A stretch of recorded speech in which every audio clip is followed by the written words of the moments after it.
Hello everyone, I'm here to help you today. I know you use this video to fall asleep, so before that, like the video and subscribe to the channel. Also, where are you from and what time are you watching? Now get comfortable and relax. Lena sat at her kitchen table, staring at the cup of tea in front of her, steam rising from it in gentle curls. The sun had just set, and the kitchen was bathed in the soft, amber light of the fading day. It should have been a peaceful evening, the kind of evening she loved. Quiet, ordinary, but something was wrong. She reached for the cup, her fingers trembling as she grasped the porcelain handle. Her hands had always been steady, reliable, but tonight they felt off, uncertain, as if she were a stranger in her own skin. She raised the cup to her lips and sipped, the warm liquid soothing her throat, but the taste was wrong. It wasn't quite like tea. It was almost bitter, though she was certain she'd made it the same way she always did. Lena set the cup back down with a soft clink and looked around the room, trying to calm the uneasy feeling gnawing at her. Her eyes landed on the old clock hanging on the wall, a gift from her grandmother. Its ticking was steady, predictable, a sound she had grown used to over the years. But tonight, the ticking seemed louder than usual. Almost too loud. Each tick seemed to echo through her mind, reminding her of something she couldn't quite remember. She tried to ignore it and focus on the things around her. The comforting hum of her refrigerator, the familiar wooden cabinets, the dim glow of the evening lights. But her thoughts kept drifting back to the one thing she couldn't shake. The memory that wasn't there. Her mind felt like a fogged-up window, all the details blurring together, unable to form a clear picture. She had been at work earlier that day, and for the life of her, she couldn't remember how she'd gotten there. She could recall snippets of conversation, the smell of coffee in the air, the feel of the old bookstore counter beneath her palms, but how had she gotten there? What had happened before? She swallowed hard and picked up her phone, her fingers moving on their own to open the Notes app. The screen flickered for a moment before it loaded, revealing a series of reminders and to-do lists. She swiped down, her thumb scrolling past a few mundane items when something caught her eye. A note. Her note. She froze, her heart skipping a beat. It was short, a single sentence. The eater is coming. Lena stared at the words. She knew the handwriting was hers, slanted, hurried, a little uneven, but it made no sense. She had no recollection of writing this, no memory of even thinking it. Her pulse quickened. A thin layer of sweat broke out on her forehead, and she wiped it away with the back of her hand, trying to steady her breathing. What the hell was this? Why couldn't she remember writing it? Lena set the phone down, feeling a prickling sensation at the base of her neck. Her mind raced to make sense of it. It was nothing, right? Just a random thought that slipped into her head. Or maybe it was some kind of joke, something she'd written to herself in a moment of weirdness. But then, why couldn't she recall the moment she wrote it? She looked around her apartment, the familiar surroundings feeling strange, as though they belonged to someone else. The paintings on the walls, the mismatched throw pillows on the couch, they were all hers, but the feeling they gave her was foreign, as if she didn't truly belong here. Suddenly, the ticking of the clock felt more oppressive, the shadows in the room deeper, as if they were stretching toward her. Her breath hitched in her throat. The eater is coming. She shook her head. No, it was nothing. Just a weird moment, a lapse. People forgot things all the time. But deep down, Lena knew it wasn't just that. It felt too personal, like a warning. The lights flickered above her, casting eerie shadows on the walls, and she looked up, startled. The faint hum of electricity buzzed in the air. Her gaze moved back to the note on her phone. Something wasn't right. With a shaky hand, Lena grabbed her phone again and texted her best friend, Eli, asking if he could come over. She didn't want to be alone tonight, not with this strange feeling crawling under her skin. A few minutes passed before his reply came through. Sure, I'll be there in 20 minutes. Are you okay? She stared at the screen, her fingers hovering over the keyboard, unsure of what to say. She didn't want to scare him, didn't want to sound crazy, but she couldn't shake the sense of dread that had settled in her chest. Yeah, just need some company. She hit send and leaned back in her chair, her eyes drifting to the clock again. The seconds felt longer now, as if time itself was stretching in a way it shouldn't. She tried to breathe through it, but her mind kept racing, chasing something she couldn't quite catch. The sound of her front door opening broke the silence, and she jumped, heart pounding. Eli's voice called out from the hallway. "Lena, you here?" She pushed herself up from the table, her legs unsteady as she moved toward the door. Her reflection in the hallway mirror caught her eye, and for a brief second, she didn't recognize the face that looked back at her. Her hair was a little messier than usual, her eyes wide and unsettled. "Hey, I'm in the living room," she called back, forcing a smile as she walked toward the sound of his footsteps. Eli appeared in the doorway a moment later, his expression softening as he saw her. He was tall, with dark hair and a kind smile that always made her feel better, even on her worst days. "You okay?" he asked, his voice gentle. Lena nodded, though the words felt hollow coming out of her mouth. "Yeah, I don't know. I feel off." Eli stepped inside, closing the door behind him. He raised an eyebrow as he scanned the room, taking in her tense posture and the unease written across her face. "What happened?" he asked, moving toward the couch and sitting down. "You looked fine earlier." "I don't know," Lena admitted, sitting down beside him. She ran a hand through her hair, trying to make sense of it all. "I can't remember things. I feel like I'm forgetting something important." Eli frowned, looking concerned. "Like what?" Lena shook her head. "I don't know. It's like there's this blank space in my mind. And this note, Eli." She reached for her phone and handed it to him. Eli read the words, his brow furrowing. "This is creepy," he said quietly, his gaze shifting from the screen to Lena. "You sure you didn't just write it for fun or something?" "I swear I didn't. I don't even remember writing it." Her voice trembled, and she looked away, unable to meet his eyes. "Something's wrong, Eli. I think something is happening to me." Eli didn't respond right away. He just sat there, looking at her with a mixture of concern and confusion. Then, the lights flickered again. This time, the silence between them felt heavier, like the shadows were watching, waiting. And for the first time, Lena realized she wasn't just forgetting things. Something was taking them. Lena's heart skipped a beat as the lights flickered again, casting the room in an eerie, dim glow. The silence that followed was thick, oppressive, as though the air itself had grown heavier. The buzzing from the light bulbs, once a soft hum, now felt like it was vibrating through her bones. She looked over at Eli, who was still holding her phone, his expression growing more uncertain with each passing second. "What do you mean taking them?" he asked quietly, setting the phone down on the coffee table between them.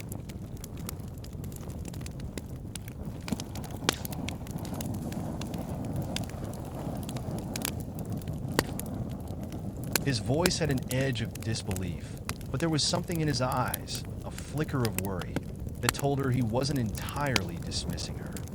Lena leaned forward, her hands trembling as they gripped the edge of the couch. "I don't know. I feel like I'm losing pieces of myself. Like there's someone hiding in my memories, taking them. Things I should know, things I should remember. They're just gone, Eli." She stopped herself before she could say more. The words seemed too much, too nonsensical. Was she really saying this? Could she even believe it? But the feeling was undeniable. It wasn't just the missing moments. This overwhelming, nagging sense of something wrong had been there for weeks now, lurking just beneath the surface. She tried to brush it off, tried to tell herself that everyone forgets things, that stress and fatigue could cause gaps in memory. But now she wasn't sure what was real anymore. Eli looked at her for a long time, his brow furrowing in thought. "Okay, let's take a step back," he said, voice calm but firm. "You're not crazy, all right? Something is happening, and we'll figure it out." But you need to take a deep breath. You've been under a lot of stress lately, right? Work, life, everything. Maybe it's just your brain reacting to that. People forget things all the time. It's not like, I'm not just forgetting things, Eli. Lena snapped, her voice rising despite her attempts to remain calm. She pressed her palms into her eyes, trying to stave off the tears that had started to sting. I'm losing things. Things that should be a part of me. I can't even remember what I had for breakfast today, or how I got to work this morning. Or, she hesitated, staring at her phone. Or writing that note. I know it was me who wrote it, but I don't remember doing it. It's like a part of me is being erased. Like it's being taken. Eli shifted uneasily on the couch, his eyes darting to the phone again, his fingers brushing the screen as if trying to connect with something in her words. But Lena could see it in his face. He was starting to doubt her. She couldn't blame him. Hell, she was starting to doubt herself. Okay, Eli said, drawing in a long breath. Maybe there's a medical explanation for it. Maybe it's stress or something psychological. You should see a doctor. No, Lena interrupted, almost panicked. I don't think this is something a doctor can fix. She stood up suddenly, her legs shaky, and began pacing the small living room. I don't think this is normal. It's like there's something else going on. Something I can't see, but I can feel it. Like it's lurking, waiting to... A loud thud came from the hallway, cutting her off mid-sentence. Lena froze, every muscle in her body tensing. Her eyes darted toward the direction of the sound, the hallway now darker than before. Eli also turned toward the noise, his brow furrowed in confusion. What was that? Lena didn't answer. She couldn't.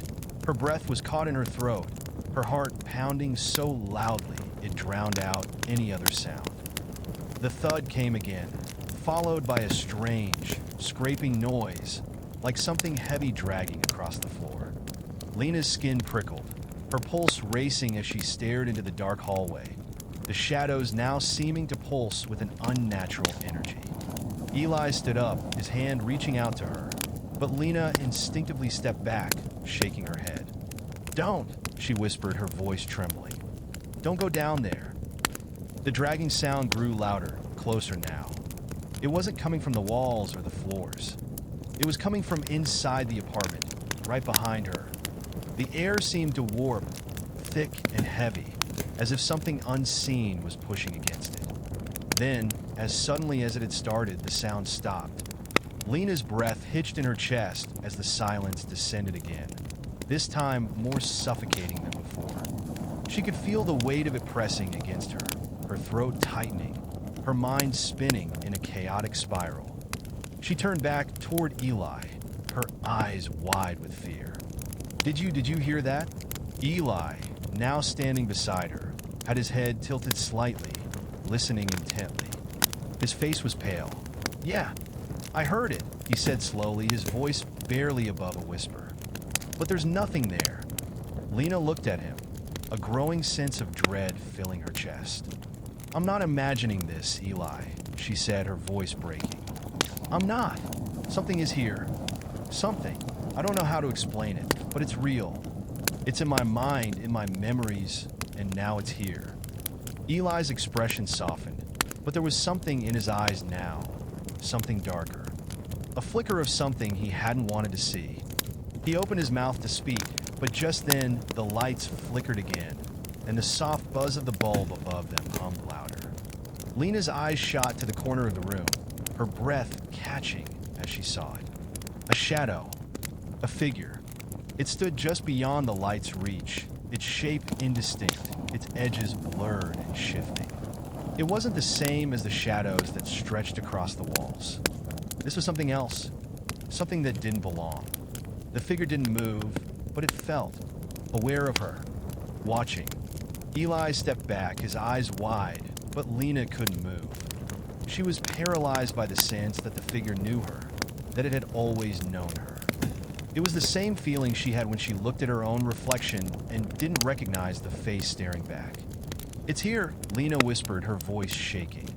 The figure didn't respond, but Lena felt it, like the air had changed, like it was drawing closer, its presence creeping into the very fabric of her being.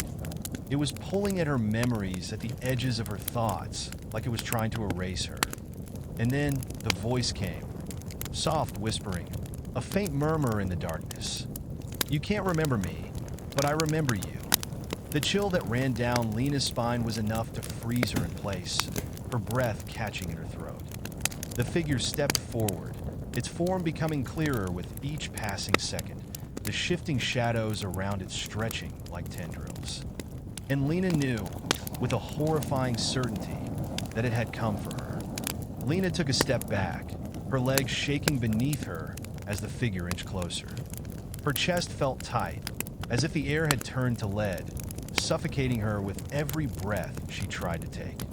She could hear the sound of her own heartbeat, pounding in her ears, drowning out all other noise. The shadow seemed to move with an unnatural slowness, yet its presence was undeniable. It wasn't a human shape, not entirely. It was more like a distortion in the darkness, something that existed in between worlds. Its edges blurred and flickered, like a half-formed memory that couldn't quite solidify into reality. The longer Lena stared at it, the more her mind struggled to comprehend what it was, as though her very thoughts were being rearranged by its presence. And then it spoke again. "I remember you, Lena." The voice was soft but insistent, a whisper that vibrated through the air around her. It wasn't a voice she recognized, but there was something in the cadence of it that sent a chill down her spine. Something ancient, something hungry. Lena could feel her pulse quicken, the fear clawing at her throat. She tried to speak, but no words came out. It was as if her very voice had been stolen. Eli was beside her now, his body rigid, his face pale, eyes locked on the shadow with a mixture of disbelief and terror. He opened his mouth to say something, but the words caught in his throat, and all he could do was stare, as frozen as Lena. The figure didn't seem to care about him. It was only concerned with her. The shadow moved closer still, its presence pressing against Lena like a weight, like something trying to crush her under its sheer existence. Her skin prickled, and she instinctively took another step back, but her feet wouldn't move properly. She felt rooted to the spot, unable to escape. "I've been with you, Lena, for as long as you can remember." The voice again, more urgent this time. "I've eaten your memories, piece by piece, and I will take more, until there is nothing left of you." Lena's breath caught in her chest as the full weight of the words sank in. This thing, this creature, it wasn't just after her memories. It was after her entirety, the very essence of who she was. "No!" Lena whispered, her voice trembling with the force of it. "No, I won't let you." The figure didn't respond, but its presence seemed to grow stronger, more oppressive. It reached out toward her with something that wasn't quite a hand, more like an extension of the darkness itself. Lena could feel it pulling at her, tugging at the very fabric of her mind. She felt the edges of her consciousness starting to fray, like the threads of a worn blanket slowly coming undone. In that moment, Lena understood. She understood that this was not just a supernatural being. It was something much worse. It wasn't a monster that came from the dark corners of the world. It was something that existed in the very heart of her fears, her anxieties, and her deepest regrets. Something that fed off the cracks in her memory, the things she couldn't hold on to. And worse, it was something that had been feeding on her for far longer than she had realized. As the shadow reached out toward her, something snapped inside Lena. She couldn't explain it, but suddenly, she felt a surge of clarity. A flash of memories, all disjointed and flickering like an old film reel, flooded her mind. Moments of her childhood, her family, faces she couldn't quite place, events she thought had been long forgotten. All of them came rushing back at once, a chaotic whirlwind. But there was one memory, one singular image that cut through the confusion. Her mother. Lena saw her face clearly in that memory, a bright smile on her lips, her hand gently brushing Lena's hair. And then the image shifted, replaced with another, a moment of darkness, the cold, Empty space of a hospital room. A final goodbye. The moment when her mother had passed away. That was it. That was the anchor. In the midst of the creature's overwhelming presence, Lena realized that she had been running from that moment for years. Her mother's death, the pain, the grief, she had buried it all deep inside her mind. But the eater of memories wasn't just taking her memories. It had been feeding on that pain, on the parts of her she had tried to forget. And now, it was coming for everything. Lena clenched her fists, her breath coming faster now. And for the first time, she felt a surge of something more powerful than fear. It was desperation, a need to fight back. She couldn't lose herself to this thing, not after everything she'd already lost. I have to remember, she thought, her heart pounding in her chest. I have to remember who I am. Lena, Eli's voice cracked, pulling her out of the spiraling thoughts. He was still there, still beside her, his hand hovering near her shoulder. His presence was the only thing grounding her in that moment. She could feel his concern, his fear, but also his desire to help. It was a lifeline, but Lena knew this wasn't something Eli could fix. This was hers to fight. I remember, Lena whispered, her voice shaking but resolute. I remember you too. With that, the darkness that had been creeping toward her seemed to pull back, just for a moment. The shadow wavered, as if the act of remembering, of acknowledging it, caused it to falter. The edges of its form blurred more, flickering in and out like a fading light. Lena's mind surged with more memories, memories she hadn't allowed herself to recall for years. Her mother's laugh, the smell of her grandmother's kitchen, her first kiss, her first love, the faces of the people she had lost, the moments she had held dear. She held on to them all, not letting them slip away. The shadow recoiled, the pressure easing just slightly. It hissed, a sound like the rustling of dead leaves in the wind. You cannot fight me, the voice whispered, now filled with a cold malice. I will take you, Lena, all of you, until you are nothing. But Lena didn't back down. She refused to let this thing, this hunger, consume her. She closed her eyes, focusing. She reached deep into her soul, into every painful, beautiful memory she had ever had, and she pushed. With every ounce of strength she had, she shoved it all forward, flooding her mind with every piece of herself she could hold on to. She didn't care if it hurt. She didn't care if it broke her. She would not be erased. The shadow recoiled, screeching in fury as the memory flood overwhelmed it. It writhed in the air, its form collapsing in on itself, crumbling like a burned-out ember. And then with one final, shrieking wail, it was gone. The room fell silent. Lena's knees buckled, and she collapsed to the floor, gasping for air, her heart racing as though it might burst from her chest. Eli was beside her in an instant, his hands steadying her, but she barely noticed. All she could do was sit there, trembling, her mind reeling from what had just happened. The shadow was gone, but the weight of it, of everything, lingered in the air. And though the creature was defeated, Lena knew it wasn't truly over. Not yet. The Eater of Memories was not easily vanquished. It would return as all things like it did. But for now, she had won, and she would hold on to every memory, every single one, because she knew that was the only thing keeping her alive. Lena sat there, breathing heavily, the remnants of the shadow's presence still hanging in the air like a fog that refused to lift. Eli's hands were warm on her arms, steadying her, but her mind was racing, still trapped in the aftermath of the battle she'd just fought. The darkness might have gone, but something had shifted inside her, in the space between her thoughts. It was strange. She felt lighter, but also heavier. There was a pull in her chest, like something deep within her had been uncovered, but at the same time, it left her with a sense of emptiness. I don't understand, Eli whispered, his voice thick with disbelief. He was kneeling beside her now, his face pale, eyes wide with confusion and fear. What the hell just happened? Lena didn't answer at first. Her head was spinning, and even the thought of speaking felt too much to handle. Instead, she just shook her head, closing her eyes tightly. She needed a moment to steady herself, to make sense of the chaos in her mind. I think I know what's going on," Lena said finally, her voice cracking as she spoke, but firm. "That thing, whatever it wasn't just after my memories. It was after me. All of me." She paused, swallowing hard as the weight of her realization settled in. It was feeding on the parts of me that I couldn't hold on to, the pieces I lost when my mom died. Eli's expression softened, and he placed a gentle hand on her shoulder. "Lena, I'm so sorry. I didn't know. I didn't know either," she said, forcing the words out, her throat tight. "I buried everything. I buried her, and I buried all of the pain.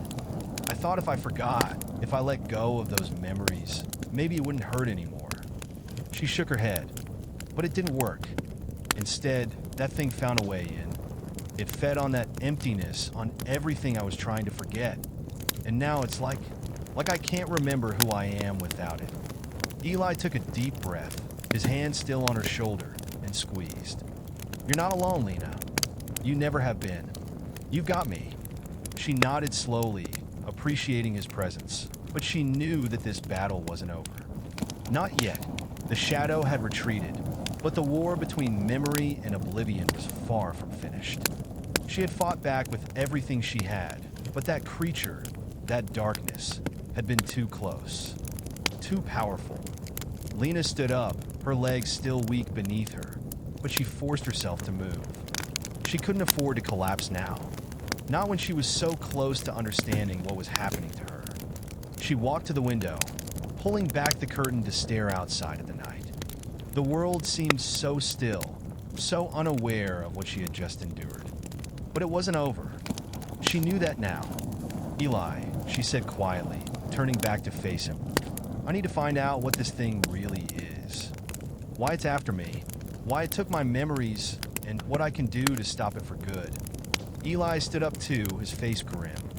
"I don't know if I'm ready to go up against that thing again.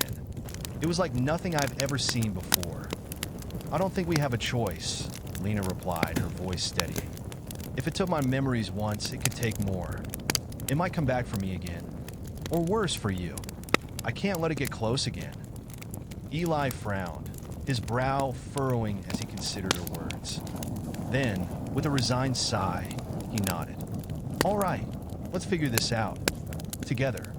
Lena offered him a weak smile of gratitude, but it didn't reach her eyes. She didn't know how to fight what she couldn't understand. She had defeated the shadow once, but the memory eater was not a thing that could be vanquished with a simple act of defiance. It was something far older, far more ingrained in the fabric of her being. And Lena had the sickening feeling that this was only the beginning. The following days were a blur of confusion and dread. Lena tried to maintain some semblance of normality, going to work, running errands, but the world seemed different now. The people around her were distant, their conversations muffled, as if she were living in some alternate reality. The more she tried to focus on anything other than the shadow, the more she felt like something was slipping away again. Every time she tried to hold on to a thought, a memory, it seemed just out of reach, like sand running through her fingers. Eli was her anchor. He stayed close, watching her with a growing concern as the days passed. She could feel the weight of his worry pressing on her, but he didn't understand. Not completely, and she couldn't bring herself to tell him everything, not yet. She had started researching the creature, poring over old books, scouring online articles, even consulting obscure forums and message boards. But there was little to go on. The Eater of Memories was a vague term, a myth, something out of folklore, an ancient entity that preyed on human consciousness, consuming memories to feed and grow stronger. There was no concrete information, no guide to defeating it, and most of the sources she found spoke of it as a mere legend. She began to wonder if perhaps it had been feeding on her for longer than she realized, if the strange gaps in her memory weren't just a product of grief and stress, but the result of an entity far older and far more dangerous than she could comprehend. One evening, as Lena sat at her desk, Her eyes blurred from hours of searching. A thought struck her. She hadn't looked through her mother's things since she'd passed away. Her mother had always been protective of her, always telling her to hold on to the things that mattered. Lena could barely remember her voice now, could barely remember the words her mother had spoken to her in the last months of her life. But she knew one thing. Her mother had kept detailed journals, handwritten pages that chronicled the days before her death, before Lena had even realized how old she was. Maybe, just maybe, those journals held a clue. Maybe there was something her mother had known about this creature, something Lena had overlooked. Lena stood up, her mind made up. She had to go through her mother's things. If there was even a faint chance that there was something there, something that could tell her how to stop this, it was worth the risk. Eli, who had been pacing nervously in the living room, looked up as she moved toward the door. "Where are you going?" he asked, his voice filled with caution. "I'm going to find answers," Lena said firmly. "Answers that might be buried in my mom's things. I'll be back soon." Eli didn't argue. He knew better than to try and stop her now. But he followed her to the door, placing a hand on her arm. "Lena," he said quietly, his voice thick with emotion, "be careful. I don't want you to get hurt again." She smiled at him, though it felt more like a mask than anything real. "I'll be fine. I'm not going to let it take me again." With that, she stepped out into the night, her heart pounding with anticipation and dread. She didn't know what she was about to find, but it was the only hope she had left. And she wouldn't let the shadow win. Not this time. The night air was cool and crisp as Lena stepped out of her apartment. The streets around her quiet, almost unnervingly so. The usual hum of the city seemed muted, as if the entire world was holding its breath, waiting. She couldn't shake the feeling that something was following her. It wasn't paranoia. She could feel the presence, subtle but insistent, like a shadow that lurked just beyond her peripheral vision. She quickened her pace, brushing the feeling aside. She wasn't going to let fear control her anymore. As she walked, her mind kept racing back to the journals. Her mother's journals. Could they really hold the answer she needed? Could they tell her something about this thing she was up against? Lena had never thought to examine them closely before. They'd always seemed like relics of a past she couldn't quite grasp. But now, they might be the only thing standing between her and the shadow that was hunting her. It wasn't long before she reached the small house where her mother had lived. The house, tucked away at the end of a quiet suburban street, looked unchanged, just as it had the last time she had seen it, years ago. The paint on the front door had faded, the flower beds overgrown with weeds, but the house still held a certain warmth, a memory of happier times. Lena paused in front of the house, her heart thudding in her chest. She hadn't been back here since the funeral. She hadn't been able to face it, not until now. Taking a deep breath, she walked up to the door and reached for the handle. It creaked open with a soft groan. The interior was just as she remembered, the living room filled with old furniture and photographs. A faint smell of must and dust hung in the air, a reminder of the time that had passed. She hesitated for a moment, then moved deeper into the house, her footsteps slow and deliberate. The small room at the back of the house, her mother's study, was where she spent most of her time. Lena walked straight to it, her hands shaking slightly as she reached for the door. It creaked open as well, revealing the desk her mother had always sat at. Piles of papers and books cluttered the room, but Lena knew where to look. She had seen her mother carefully catalog her thoughts in the worn leather-bound journals that now lay scattered on the desk. Lena's breath caught in her throat as she picked one up, the familiar weight of it stirring a flood of memories, her mother's handwriting, her soft voice as she read aloud from these very pages.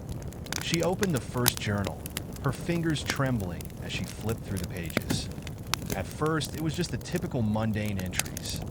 Her mother's observations about the weather, her thoughts on daily life, the occasional musing on Lena's growing up.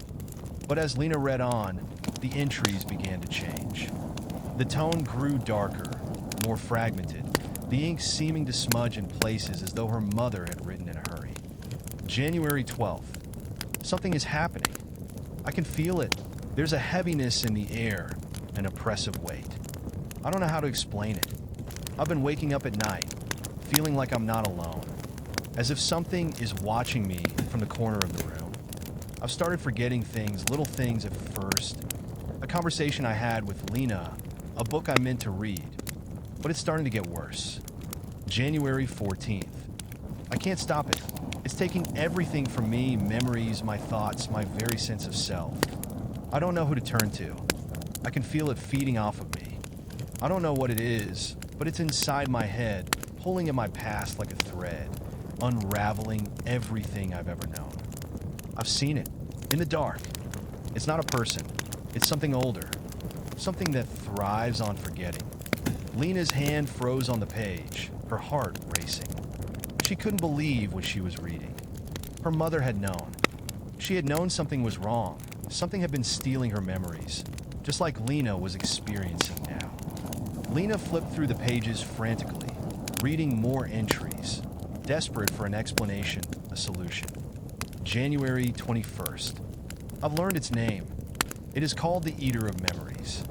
It lives in the spaces between the moments we forget, in the places where our minds cannot reach.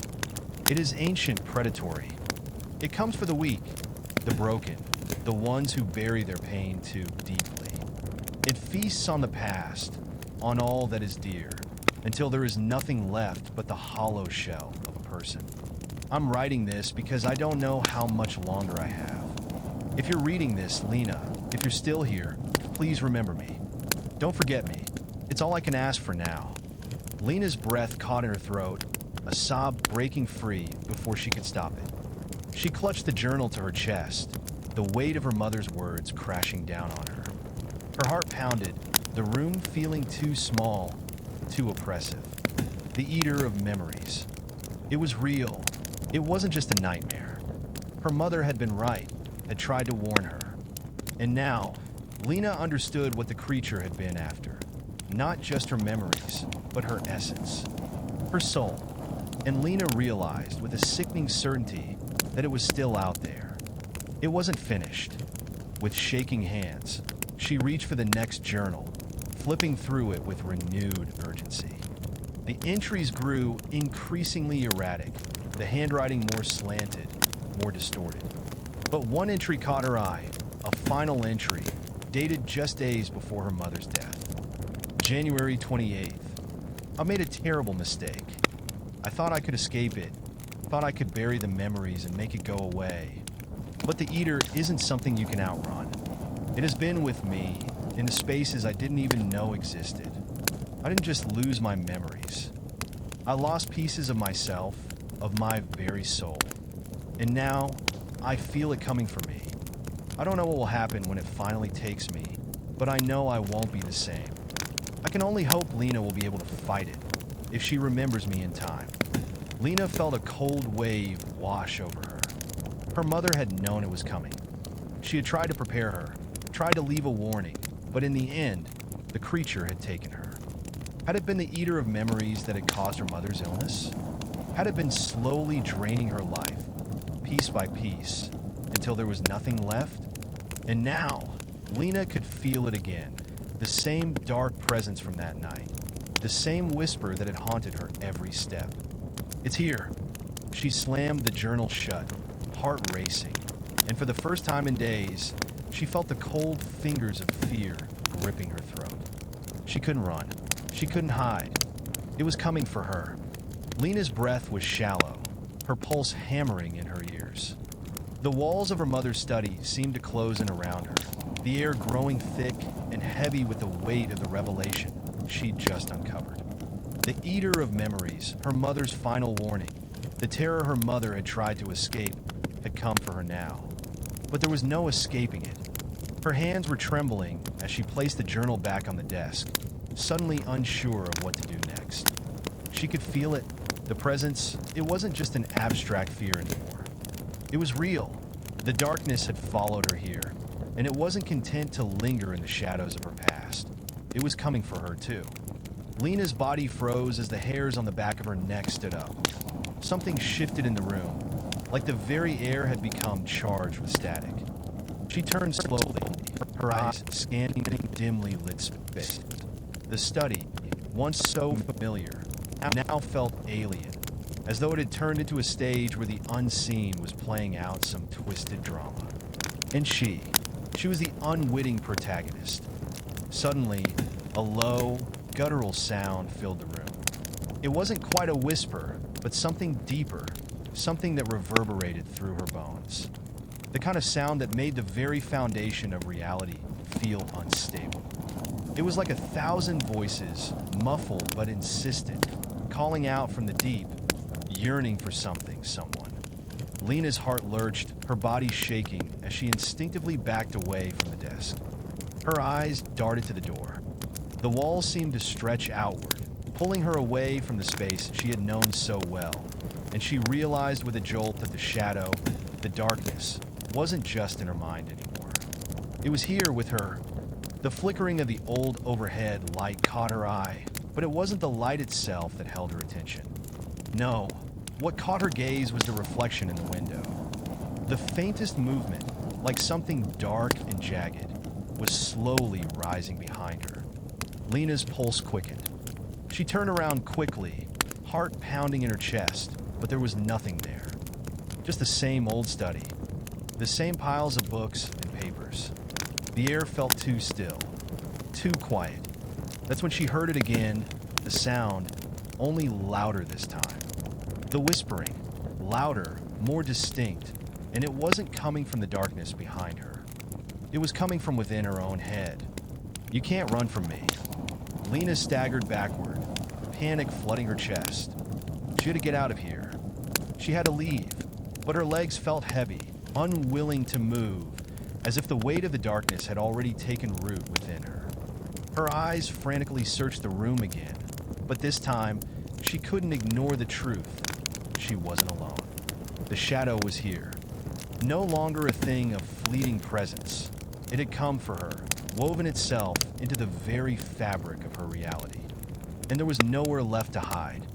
The voice inside her mind twisted, growing colder, more mocking. "You think you can fight me? You think you can outrun what is already inside you?"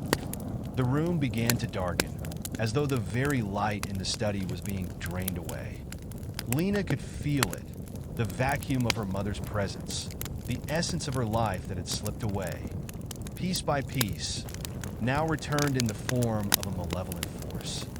She staggered toward the door, her chest tight, desperate to escape, but the handle wouldn't turn. It was stuck, as though the very room itself had become a trap. "You cannot escape what you are," the voice hissed, growing louder now. "You are mine. Everything you are is mine." Lena could feel the darkness closing in, like tendrils of shadow reaching for her, pulling her into the black abyss. The floor beneath her feet seemed to shift, warping as if reality itself was bending, threatening to swallow her whole. Desperation clawed at her throat. She couldn't let it take her, not like this. She wouldn't let it consume her like it had done to her mother. "Think, Lena, think." She forced herself to stop, the weight of her fear almost suffocating, but she couldn't let it control her. Not now. Her eyes landed on the last journal her mother had left behind, the one with the final entry. Her hands shook as she grabbed it, flipping back through the pages. Her mother had known. She had known what the eater of memories was. And if Lena was going to survive this, she had to know more. She had to understand it, confront it in a way that didn't leave her vulnerable, didn't leave her with nothing. Lena's eyes landed on a new section she hadn't noticed before. It was a series of notes, scrawled quickly in the margins. They weren't part of her mother's earlier, more measured entries. These were frantic, desperate. The key lies in the memories we refuse to face. If you can confront the pain, the eater cannot feed. It thrives on what you've buried. Find what is lost. Remember me, Lena. Remember. A cold chill washed over Lena, her fingers gripping the journal so hard it almost tore. That was it. That was the answer. The eater of memories fed on what she refused to face, on her grief, her loss, her fear. But if she could confront it, If she could finally face the thing she had buried so deep inside herself, the eater couldn't take her. Her heart pounded in her chest, but there was a spark of something else, something like hope. She had the power to fight this. She could remember her mother. She could remember everything. The air in the room thickened again, the whispers now deafening, like 1,000 voices tearing at her mind. But Lena stood tall. She would not let it control her. She would face the darkness, face her memories, no matter how painful. Because if she didn't, it would devour her, just like it had devoured her mother. The shadow loomed before her, the creature she couldn't see but felt everywhere, waiting for her to break. Lena closed her eyes, took a deep breath, and whispered to the dark, I remember everything. And as she said the words, the room seemed to tremble, and the shadow screeched, a sound so terrible it shook the very foundation of her being. The battle had begun, but this time, Lena was ready. The darkness that had once felt like an intangible presence now felt solid, like a physical thing pressing in on her from all sides. It was as if the air had turned to tar, heavy and thick, making every movement feel sluggish, unnatural. Lena's pulse raced, her breath shallow, but there was no turning back. The moment she had spoken the words, the eater had recoiled, just for a moment, but the hesitation was enough for her to draw strength from it. She could feel the creature's hunger, the raw, gnashing desire to consume. But now, she was the one who had control over the moment. She would not be swallowed whole. The air seemed to grow colder, the whispers turning to a low, resonant hum that vibrated through her chest. She gripped the journal tighter in her hands, her fingers white from the force. It was more than just a book now. It was her lifeline, the tether she needed to stay grounded in her own identity. The voice inside her mind, that cold, mocking whisper, returned, but this time it was strained, almost desperate. You think you can fight me? It crooned, the words a distorted echo of a memory that wasn't quite hers. You are nothing without your memories. Nothing without your past. Lena shook her head, feeling the sharp sting of her own tears as they threatened to fall, but she stood firm. She was no longer a child, no longer a victim of grief.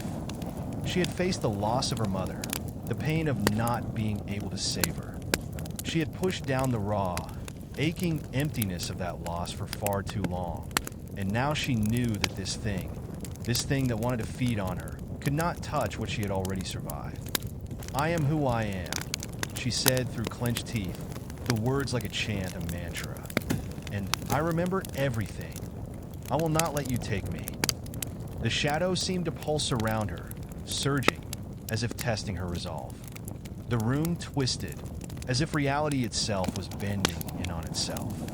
The shadows danced in frantic, erratic patterns like a living thing, writhing and snapping.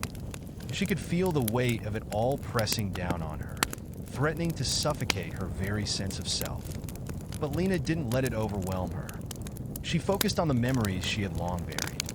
Her mother's smile, her mother's voice, gentle and soft, calling out to her from across the room. Her first bike ride, the rush of wind in her hair, her mother's hands steadying her as she wobbled on the pedals. The warmth of her mother's arms around her when she was scared at night, the feeling of being safe. The memory was so clear, so vivid, it brought a lump to her throat. She could almost hear her mother's voice, urging her forward, telling her that no matter what, she was strong, she was worthy. The memory burned through the darkness, a beacon that pierced the shadow. As Lena allowed herself to feel it, the darkness around her seemed to retreat, to recoil from the warmth of the memory. She wasn't running from it anymore. She was confronting it, confronting all the things the creature wanted to consume. And the more Lena allowed herself to feel, the stronger the light grew within her. The shadow's voice turned shrill, furious now.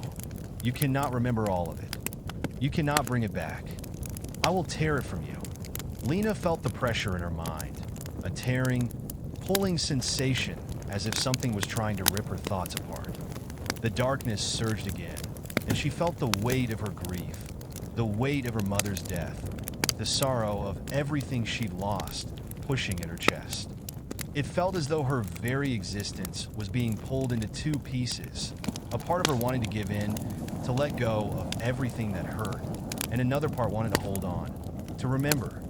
"No," Lena whispered. "I will remember.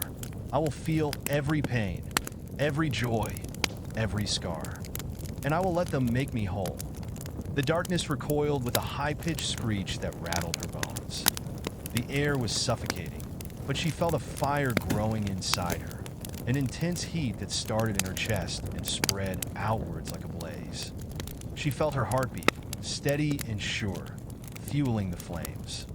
With a force she hadn't known she possessed, Lena pushed the darkness back, one memory at a time. The birthday party she'd had when she was 10. Her mother's laughter, warm and free. The feeling of being loved beyond measure. The way her mother had taught her how to bake cookies, laughing as they made a mess in the kitchen, the dough sticking to their fingers. Each memory piled on top of the last, each one a part of her that refused to be erased. The whispers faltered, lost against the weight of her own resolve. The shadows trembled, shrinking, as if the very essence of them was dissolving under the heat of her will. Lena didn't stop. She kept pushing, her memories unraveling the darkness around her, pulling her back to herself. And then, just as suddenly as it had appeared, the shadow wavered. The cold air thinned, the oppressive presence receded, and the whispering stopped. Lena stood there, her chest heaving, tears streaking her face. The room around her was silent now, the oppressive weight gone. She felt drained, exhausted, but something inside her was triumphant. The shadow was gone, at least for now. The eater of memories had retreated, unable to feast on the pain it so desperately craved. But she knew, deep down, that this wasn't over. The creature was still out there, lurking, waiting for another moment of weakness. It was a battle that wouldn't be won in a single night. But tonight, she had claimed a victory. The journal, still in her hands, felt lighter now. She could feel her mother's presence, not as a loss, but as something living, something that would always be with her, woven into her very soul. She had remembered her, and in doing so, had found a part of herself she thought she had lost forever. Lena took a deep breath, her hand wiping away the last of the tears. She wasn't alone. She never had been. And as long as she held on to her memories, to the truth of who she was, the shadow would never take her again. But the fight wasn't over. She turned and walked toward the door, knowing she had to keep moving forward. The world outside would be waiting, and the shadow would be watching, but Lena was no longer afraid. She had something stronger now. She had herself, and that was enough. The weight of the journal in Lena's hands felt reassuring now, its pages worn and familiar, a symbol of the strength she had uncovered within herself. She stepped cautiously toward the door, her footsteps slow but deliberate. The dark room, now a stark contrast to the chaos that had filled it moments before, seemed almost peaceful in its stillness. But she knew better than to believe it was truly over. The eater of memories had retreated, yes, but like any predator, it was patient. It would wait for its moment to strike again. Lena paused at the door, her fingers resting on the handle. Her mind raced, turning over everything she'd just experienced. The creature's words, its insidious voice, the sensation of it crawling inside her head. Those feelings would never fully fade. They'd stay with her, lurking in the background, always ready to resurface. She had to be ready for the next time, for when it came back stronger, more insidious than before. But I can't do this alone. She couldn't face this monster in the dark corners of her mind without help. And she knew exactly where she needed to go. With a deep breath, she turned the handle, stepping into the hallway beyond. The house felt quieter now, less suffocating. It was as if the air had cleared, the tension lifting. For the first time in what felt like ages, she could breathe without the constant, gnawing sensation of fear at the back of her throat. Lena made her way to the front door, the house's familiar surroundings almost soothing now that she had confronted the nightmare within it. She couldn't stay here forever. She couldn't let this house become a prison, a place where memories were tainted by the presence of something she could never fully escape. She needed to move forward, and to do that, she needed answers. The night outside had fallen into a quiet, almost eerie stillness.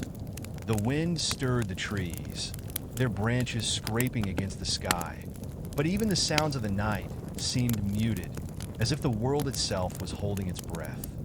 Lena pulled the door open, stepping into the cool air. The familiar scent of the earth, the crispness of the night, was a relief to her senses. She wasn't sure where she was headed, but she knew she couldn't face the rest of this alone.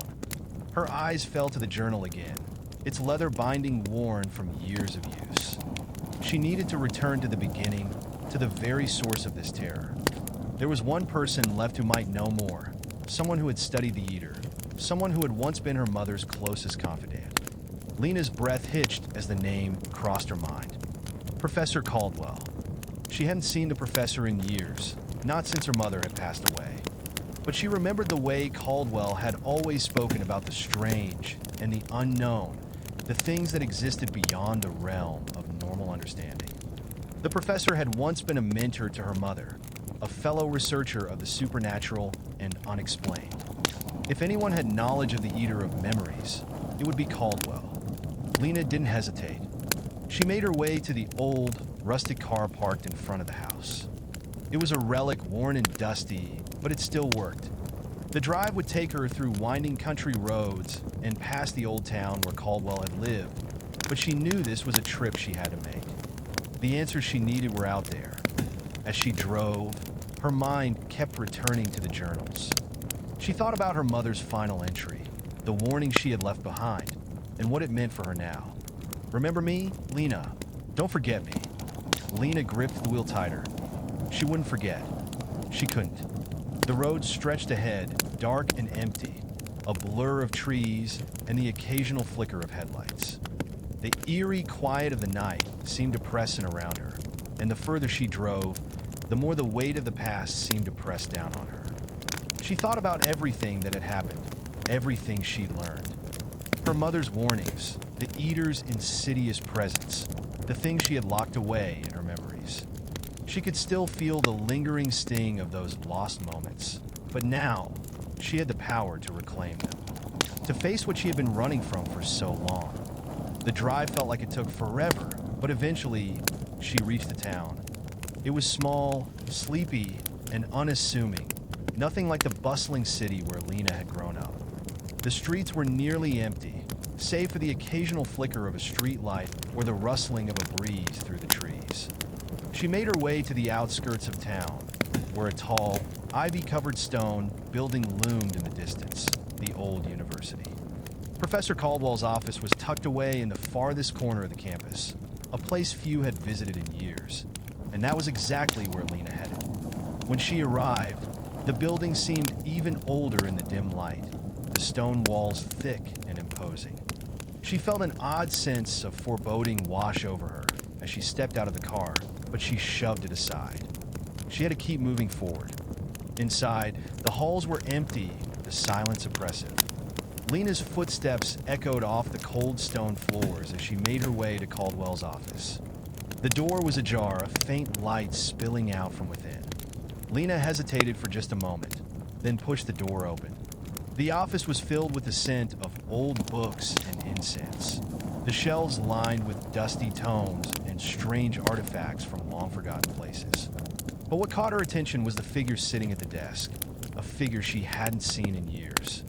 Professor Caldwell was older now, her hair graying at the temples, but there was no mistaking her sharp, calculating eyes. The professor looked up as Lena entered, a slow, knowing smile spreading across her face. "I was wondering when you'd come, Lena," she said softly. Her voice was calm, almost soothing, but there was something behind it, something ancient and unsettling. "You've finally come to understand, haven't you?" Lena took a cautious step forward, her heart pounding in her chest. "I need your help," she said, her voice steady despite the fear gnawing at her insides. "I need to know more about the Eater of Memories. My mother, she tried to warn me, and now it's come for me. I don't know how to stop it." Caldwell's smile faded slightly, her eyes narrowing. She pushed a few books aside on her desk and motioned for Lena to sit. "I've been waiting for this," the professor said. "Your mother knew it was only a matter of time. And now, so do you. But we're not just dealing with a creature of nightmares, Lena. We're dealing with something far older, something that exists between the cracks of reality and the forgotten corners of our minds. The Eater feeds on what is lost, and it's always waiting for those who've experienced the deepest pain. It thrives on your grief, your fear, and once it has you, it won't let go." Lena felt a chill creep down her spine. "Then how do I fight it?" she asked, her voice trembling. Professor Caldwell met her gaze, her eyes dark and knowing. "You must face it head on. The Eater feeds on your memories, your pain. But it can only take what you refuse to acknowledge, what you bury deep inside. You must remember everything, Lena. Every loss, every scar. And you must confront them, or it will consume you." Lena nodded, determination rising within her once again. She would remember. She would face the darkness head on. And this time, she wouldn't let it win. The battle wasn't over. It had only just begun. The air in Professor Caldwell's office grew heavy as Lena absorbed her words. Each one felt like a weight added to her shoulders, yet a strange sense of clarity also began to form.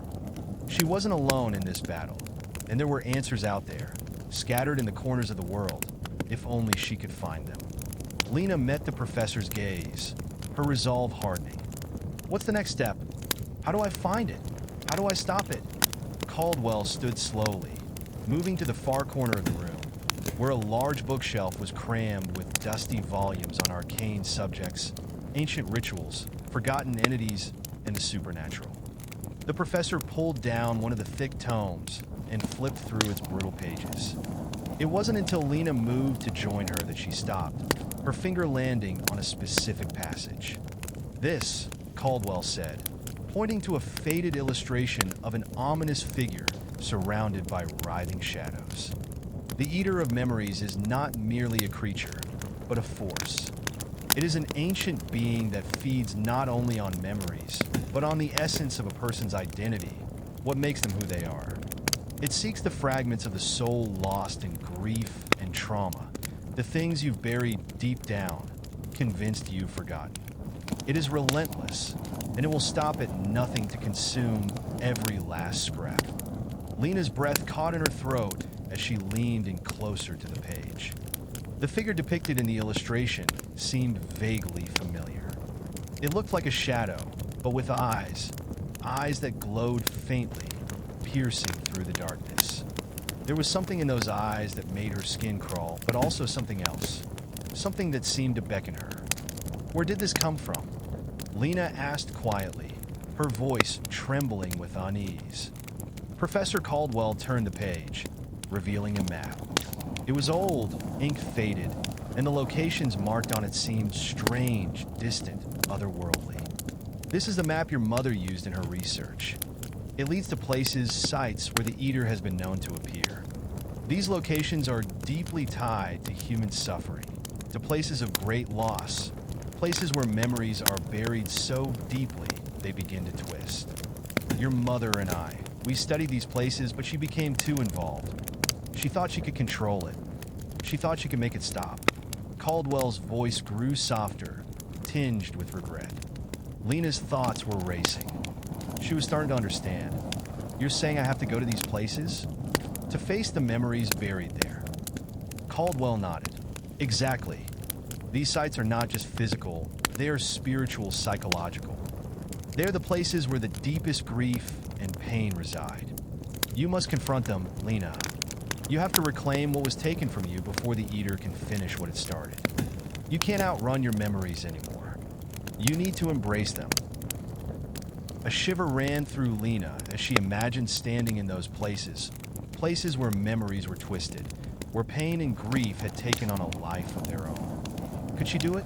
Could she truly face the darkest corners of her own mind? The loss of her mother, the haunting feelings of helplessness, the guilt that weighed her down. But if she didn't do this, if she didn't face these memories, the eater would keep coming for her. It would consume her, just as it had consumed her mother. There was no other choice. "I'll do it," Lena said, her voice firm, though a knot twisted in her stomach. "I'll go. I'll face whatever it takes." Caldwell gave her a long, measured look, as if weighing her resolve.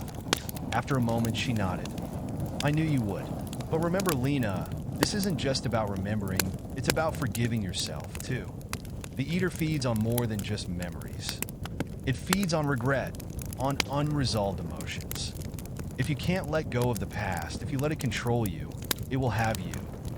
The weight of those words sank deep into Lena's chest. It wasn't enough to just remember. She had to forgive herself for all the things she had never been able to say, all the things she had blamed herself for. Taking a deep breath, Lena closed her eyes for a moment, steadying herself. "I'll do what I have to." Caldwell handed her a small, weathered leather pouch. Inside were several small items: a vial of what looked like ash, a fragment of a broken amulet, and a thin silver thread coiled neatly. "These will help you on your journey." The vial is filled with the ash of an ancient protective ward. The amulet will guide you when you're lost, when you're caught between what's real and what's not. And the thread. Caldwell paused, her voice quieter. The thread will help you find your way back when the darkness becomes too much. It will lead you to where you need to be, as long as you trust it. Lena accepted the items, feeling their weight in her palm. They didn't feel like much, but she understood the significance. It wasn't the objects themselves that mattered, but the intention behind them, the protection they would offer when she needed it most. "Where do I start?" Lena asked, still holding the pouch. Caldwell looked at the map once more, tracing a line with her finger. "This one," she said, her finger stopping on a location deep in the mountains. "This is where the first of the Eater's manifestations appeared. It's where your mother began her research, where it all started. The place is called the Hollow of Forgotten Souls. It's said that the spirits of those who never found peace linger there, and the memories are twisted." Lena felt a flicker of recognition at the name. She'd heard her mother mention it once in passing, but that was before the creature's influence had fully taken hold of her. "Will I be able to stop it there?" Lena asked, her voice barely a whisper. Caldwell's face hardened, her gaze distant. "I cannot promise you that, Lena. The Hollow will test you, but it's the first step. Once you've faced what's there, once you've recovered the memories that belong to you, only then will you know how to truly confront the Eater. But remember, you must not forget yourself." Lena nodded, the weight of Caldwell's words settling heavily in her mind. She felt the fear creeping back in, but it was different this time. It wasn't the crippling fear of before, the kind that paralyzed her. It was the kind of fear that came with knowing she was on the precipice of something life-changing, and she had to step forward, no matter how dark it was. After a few moments of silence, Lena turned toward the door, the pouch securely in her pocket, her heart pounding in her chest. "Thank you," she said, her voice steady despite the storm inside her. "You're welcome, Lena," Caldwell said softly. "But remember, your fight is not just against the Eater. It's a fight against everything that holds you back. Don't let the darkness swallow you. You have the power to reclaim your memories, your past." Lena's footsteps echoed through the silent hallway as she made her way out of the office and into the night. The road ahead of her was unclear, shadowed by uncertainty and fear, but she knew one thing for sure. She was going to fight, and this time, she wouldn't let the darkness take her. The Hollow of Forgotten Souls awaited, and so did the truth. The night air was colder now as Lena walked toward her car, the chills settling into her bones. Her thoughts were a jumble of apprehension and determination. The journey ahead was daunting, the weight of what she had to do pressing on her chest like an iron fist. Yet beneath it all, something else simmered, a burning desire to find the answers. to confront the monster that had haunted her and her mother. Her fingers tightened around the wheel as she drove away from the university, the headlights cutting through the darkness. The map Caldwell had given her burned a hole in her pocket, and she couldn't help but glance at it now and then. It was a strange comfort, knowing there was a direction to go, that there was a starting point. But each curve in the road, each passing mile, only deepened the gnawing feeling in her stomach. The Hollow of Forgotten Souls. The name itself sent shivers down her spine. It felt like a place where things went to die, not just physically, but emotionally, spiritually. A place where memories festered, twisted into grotesque versions of themselves, feeding on the anguish of those who had come before. But it's the first step, she reminded herself. I have to do this. I have to face what I've been running from. She couldn't afford to falter now. Not when she was so close.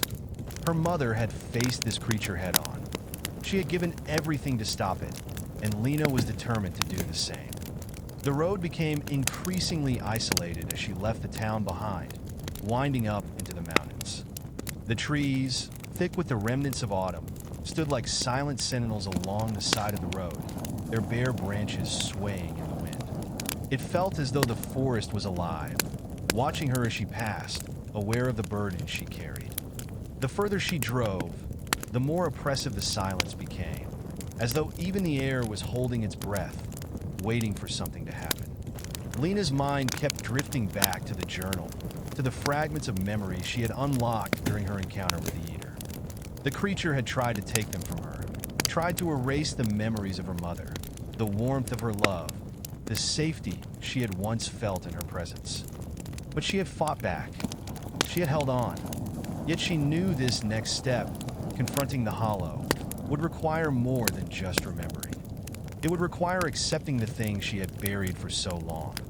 The pain, the fear, the guilt. The regrets that had shaped who she was and who she had become. By the time she reached the base of the mountain, her hands were clammy, her heart racing in anticipation.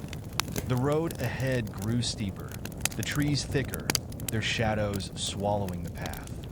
There were no signs, no markers, no indication that she was anywhere near the place Caldwell had described. But then, as if responding to her presence, the ground before her seemed to shift.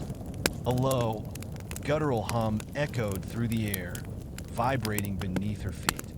It was barely perceptible at first, but it grew louder, clearer, until it felt as though the sound was coming from deep within the earth itself. Lena's grip on the wheel tightened as the hairs on the back of her neck stood up. The wind shifted, carrying with it an almost tangible sense of dread, the air growing colder still. Her breath fogged in front of her, and for a moment, she thought she saw something move in the darkness just beyond her headlights, a shadow that wasn't quite a shadow, a shape that seemed to flicker and vanish before her eyes. She slammed on the brakes, the tires screeching as the car came to a halt. Lena stared into the night, her pulse racing, trying to shake the feeling that she was no longer alone. The air felt alive, alive with something ancient and wrong. With a trembling hand, Lena reached for the pouch Caldwell had given her, her fingers brushing the protective vial inside. She closed her eyes, taking a steadying breath, then opened the door, stepping out into the darkness.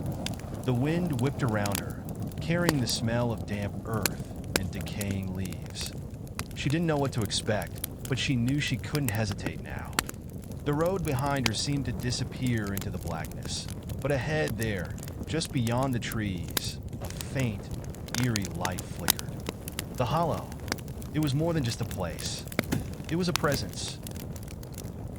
Lena's heart hammered in her chest as she moved toward it, her feet carrying her through the thick underbrush, the trees bending toward her as if trying to keep her from her destination. She was almost there when the ground beneath her feet began to shift, the forest groaning like an ancient beast awakening from a long slumber. Then, without warning, the ground split open.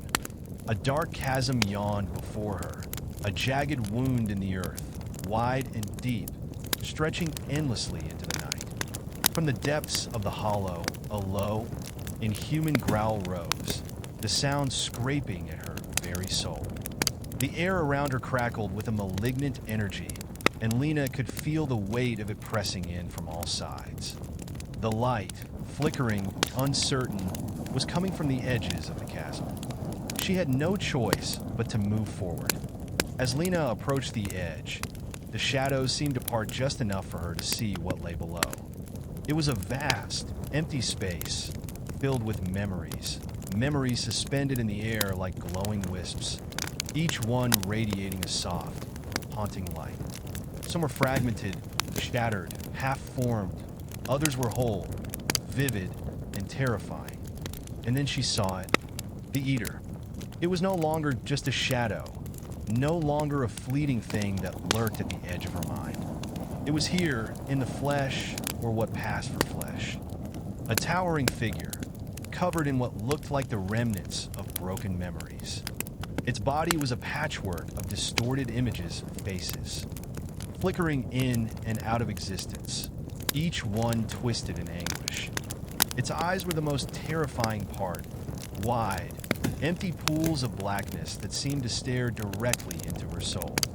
It saw her, it knew her, and it was hungry. The air around her seemed to freeze, the world narrowing down to nothing but the Eater's gaze and the overwhelming darkness that surrounded it. Lena could feel it reaching into her mind, pulling at the threads of her memories, trying to tear them from her. She felt the sharp sting of each lost moment, each bit of her past that had been buried so deep. But then she remembered Caldwell's words. "You must not forget yourself." Lena closed her eyes, feeling the weight of her mother's love, the memories she had fought to preserve, the pain of losing her, the joy of their time together. She reached out, taking the memories into herself, embracing them. She would not let the Eater have them. With a breath, she stepped forward. The moment her foot hit the ground, the earth trembled. The Eater howled in fury, its body writhing as the memories it had stolen recoiled from the intensity of Lena's defiance. This was the first step, but it was only the beginning. Lena knew now that she was not just fighting for herself, but for everything that had been lost. The battle was far from over. But as she stood there, at the edge of the hollow of forgotten souls, the first spark of hope ignited inside her. She was not alone. She was never alone. And the Eater would not win. The world seemed to hold its breath as Lena stood at the edge of the chasm, staring down at the Eater. The growl that emanated from the creature was no longer just a sound. It was a sensation, a vibration that rattled through her very bones.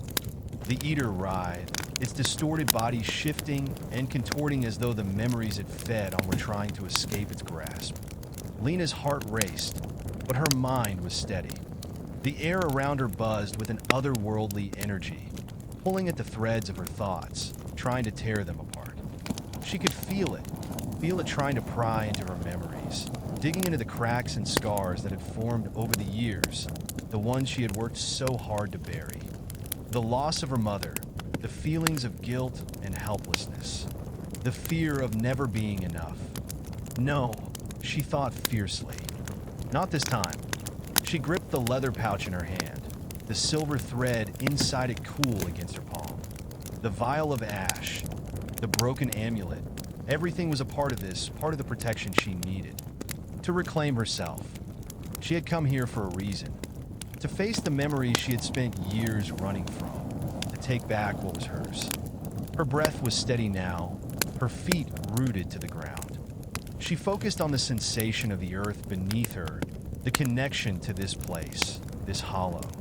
It wasn't just a physical place, it was a reflection of her mind, of her soul.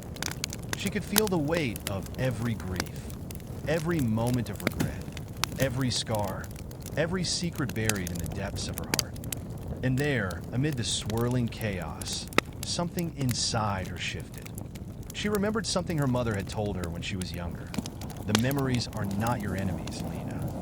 They are part of you, and you cannot move forward until you accept them, until you stop running from the past. Lena took a deep breath, her eyes still locked on the Eater. It was circling, hungry, waiting for her to falter. But she wouldn't. She couldn't.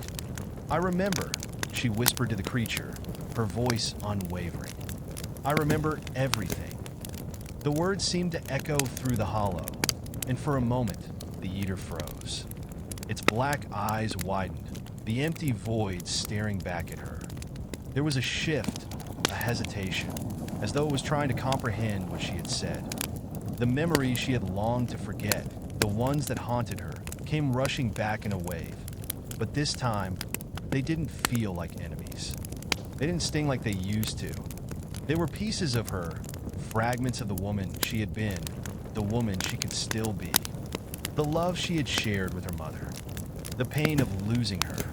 The guilt. The fear. The strength. The weakness. All of it. I'm not just what I've lost, Lena realized. I'm everything I've lived through. And with that realization, something shifted inside her. Something that had been buried for so long. Something that had been waiting for the right moment to emerge. She opened her hand, letting the silver thread spill out onto the ground, unwinding like a lifeline in the dark. The thread began to glow, faint at first, but growing brighter as it moved. It pulsed, and as it did, the eater's writhing body recoiled, its gaping mouth opening wide in a silent scream. Lena took a step forward, her mind focused, her spirit steady. The thread tugged at her, urging her forward, and she followed it, step by step, toward the chasm's edge. The memories she had embraced swirled around her, not as whispers, but as a force of their own, strong, unyielding, unwavering. The eater shrieked, its form shuddering, as though it was being torn apart by the very force it had tried to consume. The ground beneath Lena's feet trembled violently, the hollow shaking with an unnatural power. She didn't stop. "I will not let you take me," Lena thought, the words like a mantra, steadying her with every step. The silver thread was alive now, wrapping around her in a protective cocoon, pulling her closer to the heart of the hollow. The eater's form began to fragment. Its towering shape, once monstrous, was unraveling.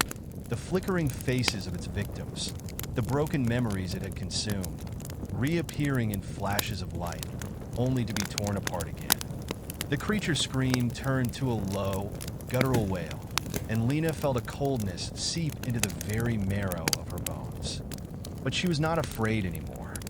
Lena reached the edge of the chasm, standing tall as the last remnants of the eater began to fade. The memories, the shadows, the grief, it all swirled around her like a storm. But she was the eye of it now. She stood in the center, grounded and whole. With a final, triumphant cry, the eater collapsed into itself, vanishing in a burst of darkness, leaving behind nothing but the empty chasm.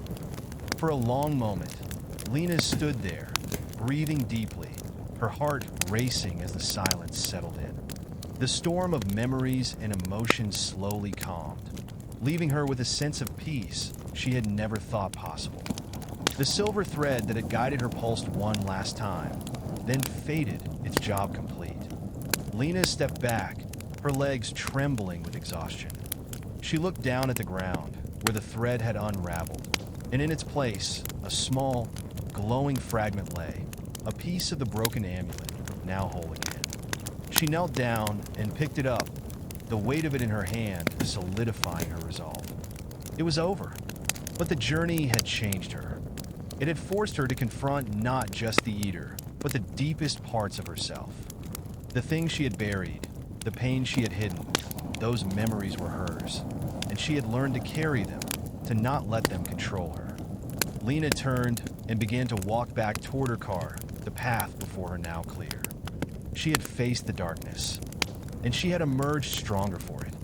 As she drove down the mountain, the night was still and quiet.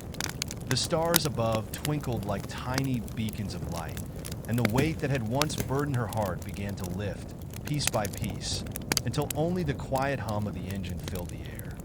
The eater was gone. The hollow had been cleansed. And Lena? She was finally free. Lena's fingers gripped the steering wheel tighter as she navigated the winding road back down the mountain, her mind still processing the storm of emotions she'd just faced. The journey had been grueling, physically and mentally exhausting, but she felt a strange, almost peaceful weight settling over her.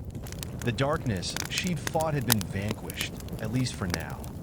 But the memories she had embraced lingered in the back of her mind like whispers. They weren't gone, nor did they need to be. The car's headlights cut through the night, illuminating the path ahead, and with each mile, the oppressive weight of the hollow seemed to lift. She wasn't just driving away from the mountain. She was driving toward something new, toward a future that no longer felt dictated by the past. The pain, the guilt, the fears, she could still feel them, but they didn't consume her anymore. They had become a part of her story, not the defining chapter. The road ahead grew straighter as she neared the base of the mountain. She noticed the first signs of dawn, the faintest blush of light creeping along the horizon. It was as if the world itself was waking up with her, offering its own quiet sense of renewal. As she approached the town, she slowed the car, her gaze drifting to the side of the road where the trees stood in silent rows. Everything seemed untouched, as though the horrors of the night had never occurred. Yet she knew they had. She had confronted the darkness, had faced the beast that had haunted her every waking moment. But it wasn't just the eater that had been defeated, it was the fear inside her. She no longer feared the darkness. She had learned to live with it. The drive back to her apartment felt surreal. The world outside was bathed in the soft glow of the early morning, but Lena still felt the echoes of the hollow in the back of her mind. The memories she had reclaimed had shifted something inside her. She had looked into the abyss and had not been consumed by it. Instead, she had made it a part of who she was. When she finally pulled into her parking space, she sat for a moment, her hands resting on the steering wheel as she stared out at the world she had left behind so many hours ago. She could almost hear her mother's voice in her mind, calm and steady, offering words of wisdom she hadn't truly understood until now. The memories are not your enemies, Lena. They are part of you, and you cannot move forward until you accept them. Lena took a deep breath, her chest swelling as she exhaled slowly. She had accepted them. Every loss, every wound, every regret. And in doing so, she had found the strength to keep moving forward. She got out of the car and made her way up to her apartment, the early morning quiet enveloping her like a soft blanket. The familiar surroundings felt different now, as if she had stepped out of a dream and into a new reality.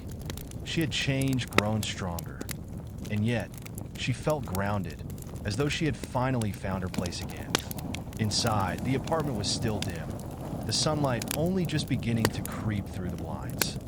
She walked over to the small kitchen and poured herself a cup of water, the cool liquid soothing as it slid down her throat. Lena sat down at the table, her fingers absently tracing the edge of her mug as her mind wandered back to the hollow. To the eater. She had won, but it hadn't been easy. It had taken everything inside her, the courage to face her darkest fears, the strength to embrace what had once held her captive. She reached in her pocket and pulled out the small, glowing fragment of the broken amulet. It had somehow survived the battle whole again. She turned it over in her hand, feeling the cool, smooth surface. There was a strange power to it, something ancient and quiet like a promise. Lena smiled faintly as she stared at it, understanding what it meant now. The amulet wasn't just a symbol of her mother's research or the battle she had fought. It was a reminder that she could face whatever came next, that she could reclaim her life from the memories, the fears, the things that had tried to define her. A soft knock at the door broke her reverie, and Lena set the amulet down carefully on the table, her heart skipping a beat. She wasn't expecting anyone. She stood up slowly, walking to the door with a sense of cautious curiosity. When she opened it, she was greeted by a familiar face, Professor Caldwell, standing in the hallway, her face grave yet somehow softer than before. "I thought you might need this," Caldwell said, holding out a small envelope with a single word written on it, Lena. Lena hesitated for a moment before taking the envelope. The professor's presence was grounding, steady, as always. "What is it?" Lena asked, her voice quiet, still processing everything that had happened. Caldwell gave her a small, knowing smile. "It's from your mother. It's something she wrote before. Well, before everything fell apart. I found it among her things. She wanted you to have it. She wanted you to know that she believed in you, no matter what." Lena's hand trembled slightly as she opened the envelope, pulling out a single sheet of paper. The handwriting was unmistakable, familiar, comforting. She read the words aloud, her voice trembling with emotion. "Lena, my dearest daughter, the world will try to break you. It will try to tear you down, to make you forget who you are, to make you doubt your strength. But never forget this. You are not what you have lost. You are not what others have done to you. You are everything you choose to be, and you are stronger than you know. Whatever comes next, remember that you have the power to face it. Always remember that I love you." The words echoed in her heart, filling the emptiness that had lingered for so long. Her mother had known. She had known that Lena would face this moment, and now, Lena finally understood. Tears welled in her eyes as she folded the letter carefully, clutching it to her chest. She had fought the darkness, but she had also fought to find herself again. And now, for the first time in what felt like forever, she could breathe. She was free. The hollow was behind her, the eater vanquished. The memories she had reclaimed were hers to carry, but they no longer defined her. She had faced the past, and now she was ready to face the future. As Lena stood there, holding the letter close, she realized something. She was no longer just a victim of the darkness. She was the one who had conquered it, and that made all the difference. Lena sat down at the kitchen table, the letter still clutched tightly in her hands. The weight of her mother's words sank into her chest, grounding her, giving her a sense of peace that she hadn't felt in years. For so long, she had been haunted by the past, by the things she couldn't change, by the memory of what had been taken from her. But now, as the sun began to rise fully, casting soft rays of light through the windows, it felt like the beginning of something new. Professor Caldwell had stepped inside, watching Lena with a quiet understanding, her expression soft. "I didn't expect you to find peace so soon," she said, her voice gentle, as though she were treading carefully around Lena's emotions. "The hollow, the eater, it's not something that leaves you easily." Lena looked up at her, the corners of her mouth twitching into a small smile. "It didn't, not at first. But I've learned that it's not about erasing what's happened or pretending it didn't hurt. It's about learning to live with it, accepting it, and not letting it define me." There was a pause, Caldwell watching her carefully. "You've done something many people couldn't, Lena. You've faced it. The monster, yes, but also the parts of yourself that were buried. And you didn't give up." Lena nodded, feeling the truth of those words settle deep within her. She didn't give up. That simple thought held so much weight. She had been on the brink of losing herself, of becoming nothing but the sum of her fears and regrets. But now, she was whole again, not because everything was perfect or because the darkness was gone, far from it, but because she had learned to stand even when her knees were shaking. She had learned that the darkness didn't have to be fought with pure force. Sometimes it was enough to simply face it. She placed the letter down carefully on the table, smoothing out the creases before pushing it gently toward Caldwell. "You were right," Lena said softly. "My mother wanted me to have this. I think she knew that there would be moments like this. Moments when I'd doubt myself, when I'd wonder if I could ever really heal. But she believed in me." Caldwell took the letter, her gaze softening as she read the words. There was a quiet understanding in her eyes, an acknowledgement that the journey had been long, difficult, and full of pain, but that Lena had come out the other side stronger for it. The professor set the letter down and looked at Lena. "Your mother was an extraordinary woman, and from what I've seen of you, Lena, she raised an extraordinary daughter. I know you'll continue her work, your own work, now that you've found your way through the darkness." Lena felt a warmth spread through her chest at the professor's words. It had always been her mother's dream to stop the eater, to understand the forces that manipulated memory, that twisted reality. It had been her mother's battle, but it had become Lena's too. And now, as she stood on the precipice of something new, she realized that her mother's work didn't have to end with her. She could continue it, but on her own terms. Lena stood up, walking over to the small bookshelf where her mother's journals had been kept. They were worn and frayed, the pages yellowing with age, but they held the key to everything. She hadn't looked at them in years, had kept them locked away in the back of her mind, afraid of what she might find, afraid of what it might remind her. But now it felt like the right time. The memories that had once felt like chains were now a part of her. And the knowledge they held about the hollow, the eater, the ancient forces that lurked beneath the surface of the world was hers to wield. Lena opened the first journal, the familiar handwriting spilling across the pages. Her mother's words were there, clear and resolute. And for the first time in so long, Lena felt a sense of connection that went beyond grief. She felt her mother's presence, still guiding her, even after all these years. Professor Caldwell stepped quietly beside her, looking over her shoulder as Lena skimmed the words. "You've made peace with the past. Now, you're ready to move forward."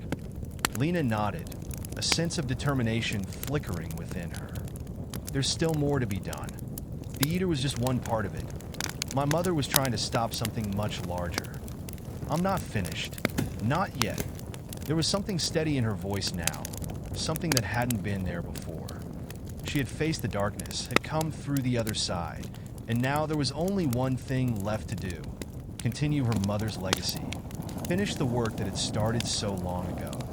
Not as a daughter trying to live up to her mother's expectations, but as a woman who had forged her own path, one that was uniquely her own.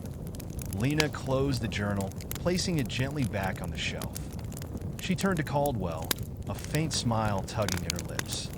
"I don't know what's ahead, but I'm not afraid of it anymore." Caldwell returned the smile, her eyes filled with pride. "I don't think you ever were." For a moment, they stood in silence, each understanding the depth of what had just been said. Then, Lena's gaze turned back to the window, the soft rays of the morning sun casting light on the world outside. It was a new day, a new chapter, and for the first time in a long time, Lena felt like she could face whatever came next. The road ahead was uncertain, but it was hers to walk. The eater had been defeated, the hollow had been cleansed, and the memories that had once haunted her were no longer her enemies. She had taken the first steps toward healing, toward understanding, and toward becoming the woman she was meant to be. And as she stood there, at the threshold of her own future, Lena knew one thing for certain: she was ready. Ready for whatever came next. The days that followed felt like a blur, a rush of fleeting moments that carried Lena forward into uncharted territory. She spent hours poring over her mother's journals, searching for clues, unraveling secrets that had been left behind in the hidden folds of her mother's research. The deeper she delved, the more she realized just how vast the web of the hollow truly was. It was not just a place. It was a force, ancient and ever-changing, connected to something much larger, something that spanned beyond the borders of the physical world. The more she learned, the more she realized the weight of the responsibility that had fallen onto her shoulders. Her mother had been trying to uncover the truth about the hollow, its origins, its connection to the eater, and its potential to corrupt and devour the very fabric of human existence. But it wasn't just the hollow she had been studying. There was something darker at play, a force far older and more insidious than Lena had initially believed. It was the Watcher. The Watcher was not just a name. It was a presence, a force that existed beyond time and space, manipulating the very memories that shaped human perception. It was the one that had fed the eater, the one that had orchestrated the devastation of her mother's work. And now it was watching Lena too. The realization hit her like a tidal wave. The eater was only a pawn in the Watcher's game. The creature had been created to feed on the memories of those who ventured too close to the hollow, but its true purpose had always been to serve the Watcher, to keep the human race in line, to keep their perceptions fragile, their sense of self constantly threatened. Lena sat back in her chair, the journal open in front of her, her fingers lightly brushing over the pages. The more she understood, the more the weight of the battle ahead seemed to crush her. How could she fight something so vast, something so ancient and unknowable? How could she hope to stand against the Watcher, a presence that existed beyond all things? But then, as if on cue, the familiar voice of Professor Caldwell broke through her thoughts. The woman had been a steady guide through all of this, and Lena had grown to trust her deeply. "We need to stop running from it," Caldwell said, her voice soft but resolute. She had been sitting across the table from Lena, her eyes following the trail of thoughts that had clouded Lena's mind. The Watcher is not something we can avoid or ignore. It's always been there. It's woven into the very fabric of this world, into the memories that define it. If we're going to face it, we need to accept that it's been watching us all along, and it's been waiting for us to see it. Lena stared at her heart racing. Waiting for us to see it? Caldwell nodded. It's a force that feeds on our fear of the unknown. It thrives on our inability to understand what we're up against. The moment you confronted the Eater, you awakened. Something within yourself. You stopped running. And now, you need to understand the Watcher. Not as something to fight, but as something to understand. Lena felt a chill run down her spine at the thought. The Watcher was not just an enemy. It was an enigma, something that thrived on the very fragility of human perception. But Lena's resolve was hardening. She wasn't just a victim in this story anymore. She had faced the darkness of her past. She had defeated the Eater. She wasn't going to back down now. "What do we need to do?" Lena asked, her voice steady, though her heart pounded in her chest. "We need to enter the Hollow again," Caldwell replied. "We need to go deeper, further than we've ever gone before. Only then will we truly understand the Watcher's nature. Only then will we have the power to stop it." The words hung in the air like a challenge. Lena's mind raced, her thoughts spinning in a whirlwind. The Hollow had already taken so much from her.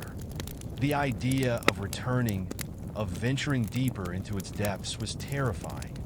But she knew, deep down, that it was the only way. She couldn't stop now. Not when she had come so far. "I'm ready," Lena said, her voice firmer now. "Let's do it." The professor's gaze softened, but there was a flicker of something else in her eyes. Perhaps a quiet respect. "I knew you would be. But be prepared, Lena. The Watcher is not like the Eater. It will not reveal itself easily. It will test you, challenge everything you think you know." Lena swallowed hard. "I understand." The plan was set into motion. Over the next few days, they prepared. Caldwell gave Lena a set of tools, artifacts, charms, and relics that had been passed down through generations of researchers, all designed to help them navigate the Hollow. But Lena knew that none of it would be enough without understanding the Hollow itself, its very essence. And so, she returned to her mother's journals, trying to decipher every cryptic line, every half-finished thought that could hold the key to unlocking the mystery of the Hollow and the Watcher. It was a restless few days. Lena's dreams were filled with flashes of the Hollow, its shifting corridors, its endless walls, the way the ground seemed to breathe beneath her feet. The Eater's growl echoed in her mind, but it was fading, replaced by something darker, something more silent, more patient. The Watcher. On the eve of their departure, Lena stood by the window in her apartment, looking out at the city below. The lights twinkled in the distance, so small, so fragile. Just like the memories they were trying to protect. She wasn't the same person who had first entered the Hollow. She had faced the darkness, and now she was preparing to face the unknown. She wasn't afraid anymore. The next morning, she and Caldwell set out for the mountain once more, driving in silence as the road wound higher and higher. The air grew thinner, cooler, and the world seemed to hold its breath as they approached the entrance to the Hollow. Lena didn't know what lay ahead, but she was ready. She had faced the past, embraced the memories that had once haunted her, and now she was stepping into the future, into the unknown. And this time, she wasn't alone. The journey back up the mountain felt different this time. There was no sense of uncertainty or fear gnawing at Lena's insides, no looming dread like before. She had faced her worst nightmares already, the Eater, the Hollow itself, the parts of her past that had almost consumed her and emerged from it stronger. This time, as the road twisted higher, the landscape taking on an eerie beauty with the fog rolling in, Lena felt a quiet resolve. Beside her, Professor Caldwell had been unusually silent, her hands folded in her lap, her gaze occasionally flicking to the rearview mirror. The tension between them was palpable, but not in an uncomfortable way. Caldwell, too, was preparing herself for what they might encounter. Lena could tell that, despite the calm exterior, the professor was deeply aware of the stakes. But Lena wasn't afraid to face them anymore. She wasn't the same person who had driven this road just a few days ago, broken and searching for answers. The Hollow had shaped her, yes, but it would no longer define her. As they reached the mountain's base and took the familiar turn onto the narrow path leading to the entrance of the Hollow, Lena felt her heart race just a little faster. The trees here were gnarled and ancient, twisted like the remnants of some forgotten world. They lined the edges of the path, their branches heavy with mist, blocking out most of the moonlight. It was quiet, too quiet. Lena's grip tightened on the steering wheel as they approached the stone entrance, the massive archway of the Hollow rising out of the earth like some monstrous, ancient gateway. Its stone surface was covered with moss and vines, but its presence was unmistakable. It stood there, waiting for them, as if it had always been waiting. Professor Caldwell broke the silence. "Are you ready?" she asked, her voice low, steady, but with a trace of caution. Lena nodded, though a small part of her questioned the answer. Was anyone truly ever ready to face something like this? But she had already made her decision. She had chosen this path, just as she had chosen to fight the Eater, to reclaim her memories, to face the truth about who she was. Now, it was time to take the next step. They both exited the car, and Caldwell's steady gaze met Lena's one last time. The professor handed her a small, weathered pouch, filled with strange items, charms, herbs, and trinkets that were said to protect the soul from the malevolent forces lurking within the Hollow. The ancient relics had been passed down through generations of researchers, each designed to ward off specific threats. Lena's fingers brushed over the items. They were strange, powerful things, but they felt cold, unfamiliar in her hands. The real protection wouldn't come from these objects. It would come from what she had learned, from the strength she had found within herself. The professor spoke again, her voice carrying a weight of warning. "Remember, the Watcher is not like anything you've encountered before. It doesn't just feed on fear. It feeds on doubt, on perception. It's a presence that bends reality. Stay focused. Hold on to what you know to be real." Lena took a deep breath. "I understand."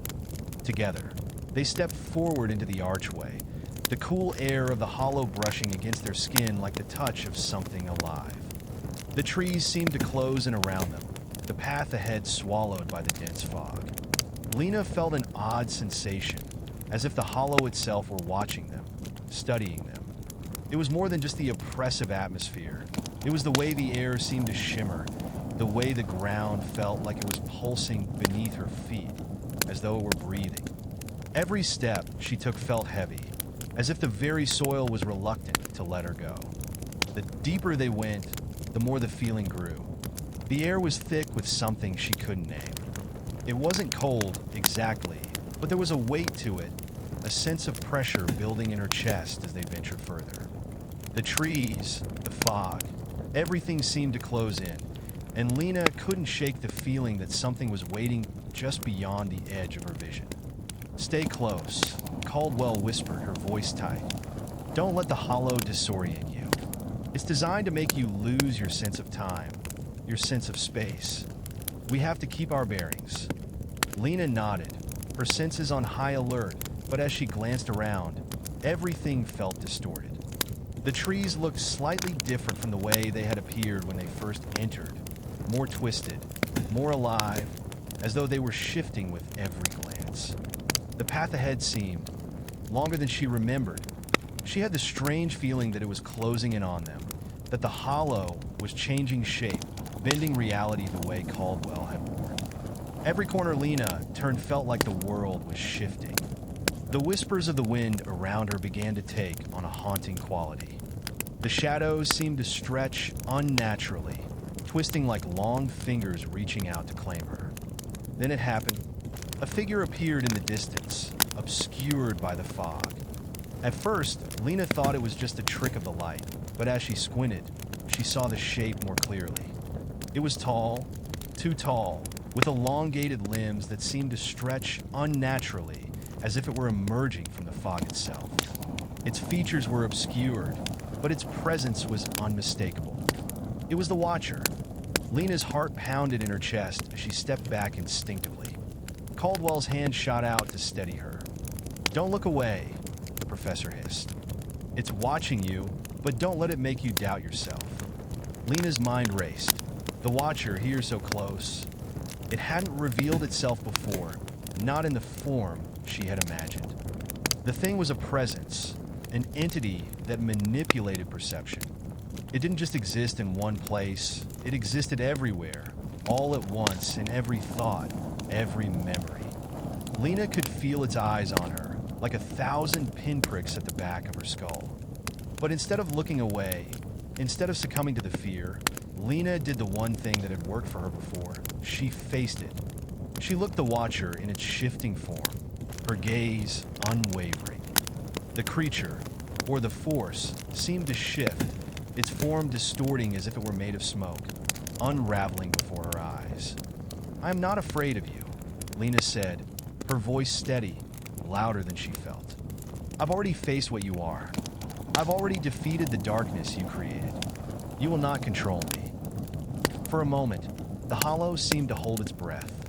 The Watcher, a shapeless void that existed outside of time, loomed closer, but then, just as quickly, it vanished into the fog, like a wisp of smoke. The air lightened, the oppressive pressure lifted, and for a fleeting moment, Lena thought she had won. But the hollow wasn't done with her yet. Lena looked at Caldwell, who had been watching her intently, and saw the same knowing look in the professor's eyes. "That was only the beginning," Caldwell said, her voice low but resolute. "The Watcher may be gone for now, but this is far from over. It's testing you. It wants you to question everything. We need to keep moving. We need to find the heart of the hollow." Lena nodded, her resolve stronger than ever.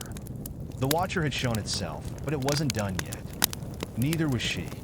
Together, they continued forward into the shifting mist, ready to face whatever the hollow would throw at them next.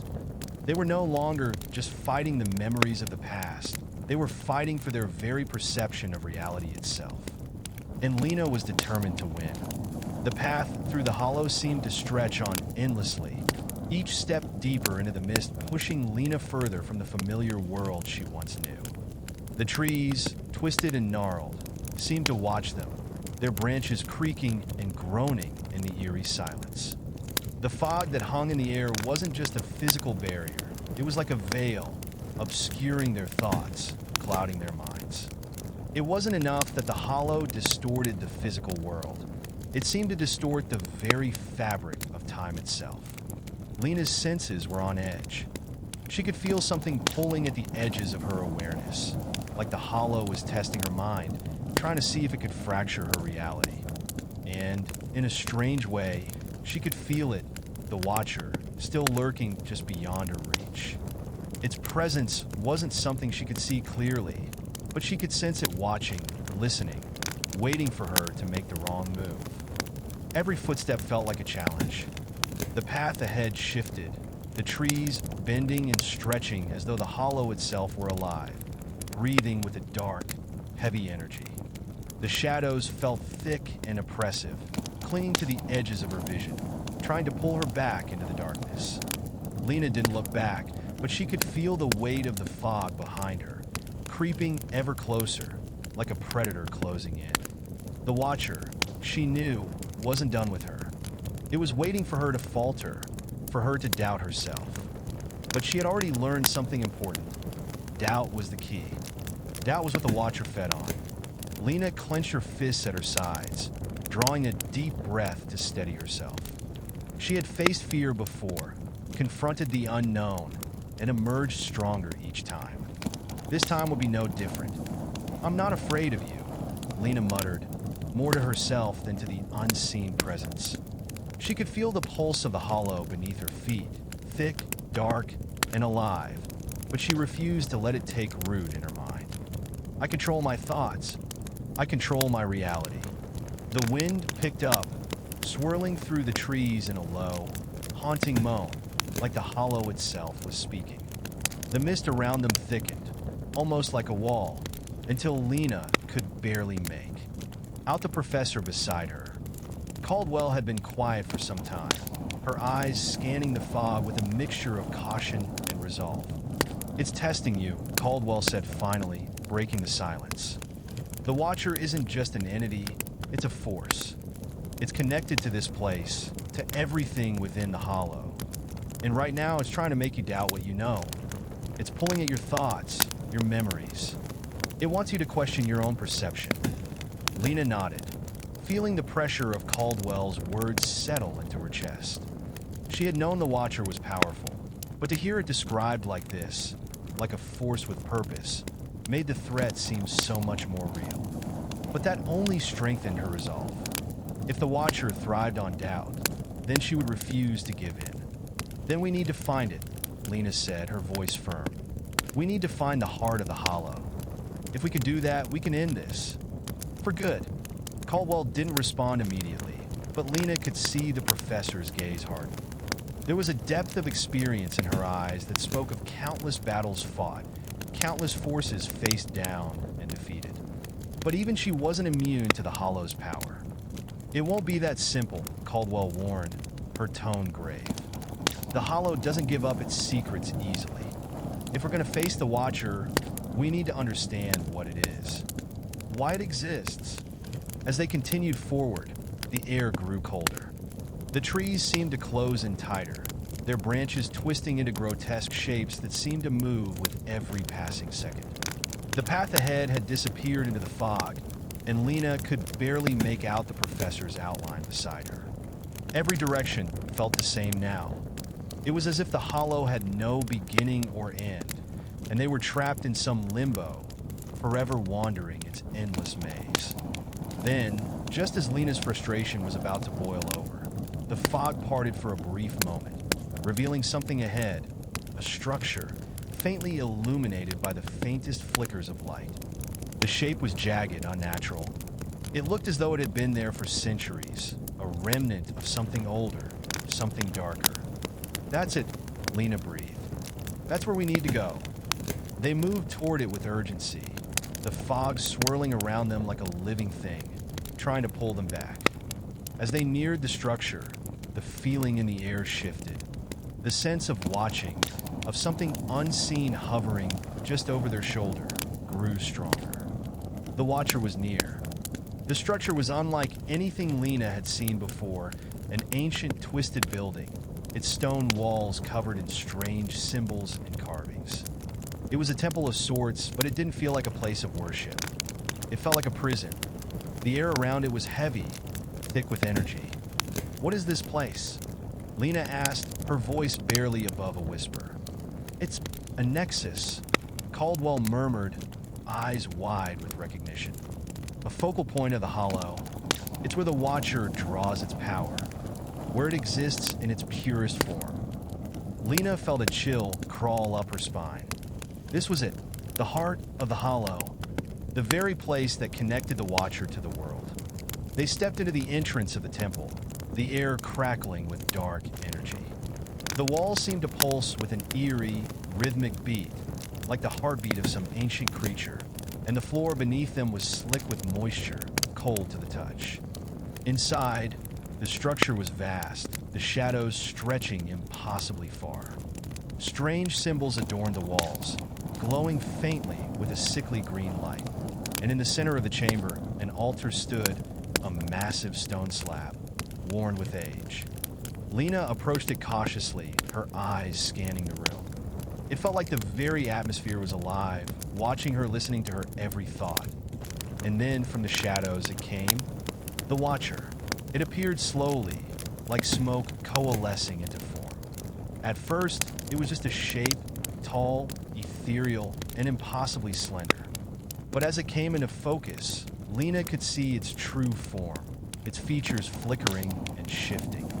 It wasn't a creature in the traditional sense. It was a manifestation, a being of pure, unfathomable energy. Its face was blank, featureless, yet she could feel its eyes on her, seeping into her thoughts. The Watcher did not need a mouth to speak. Its voice echoed in her mind. "You have come, Lena." Lena stood her ground. "I've come to stop you." The Watcher's form shimmered, its body folding and twisting as if reality itself were bending under its will. "You think you can stop what has always been? What has always watched?" Lena felt a wave of doubt wash over her, but she fought it back. "You feed on fear, on doubt. But I've learned, I know who I am now. I know what I must do." The Watcher's form wavered, as if it were considering her words. "You cannot fight me, Lena. You cannot fight what you cannot see." But Lena didn't flinch. The Watcher may have controlled this place, but it didn't control her. She stepped forward, her voice unwavering. "I know you now, and I'm not afraid of you anymore." The Watcher's form flickered, fading in and out, but it didn't retreat. It didn't back down. For the first time, Lena felt an undeniable certainty rise within her. This was it. The battle was here, and she would not let the Watcher win. The fight for her mind, for her reality, had begun. The Watcher's presence seemed to swell and shrink with every beat of Lena's heart. It pulsed through the room like the thrum of a dark heartbeat, vibrating in the very air, distorting the space around them. The room itself felt as though it were alive, its walls bending with the Watcher's will. The symbols on the stones seemed to shift and writhe, as if the very language of the hollow was speaking to Lena, trying to worm its way into her thoughts, to confuse her, to make her question everything she knew.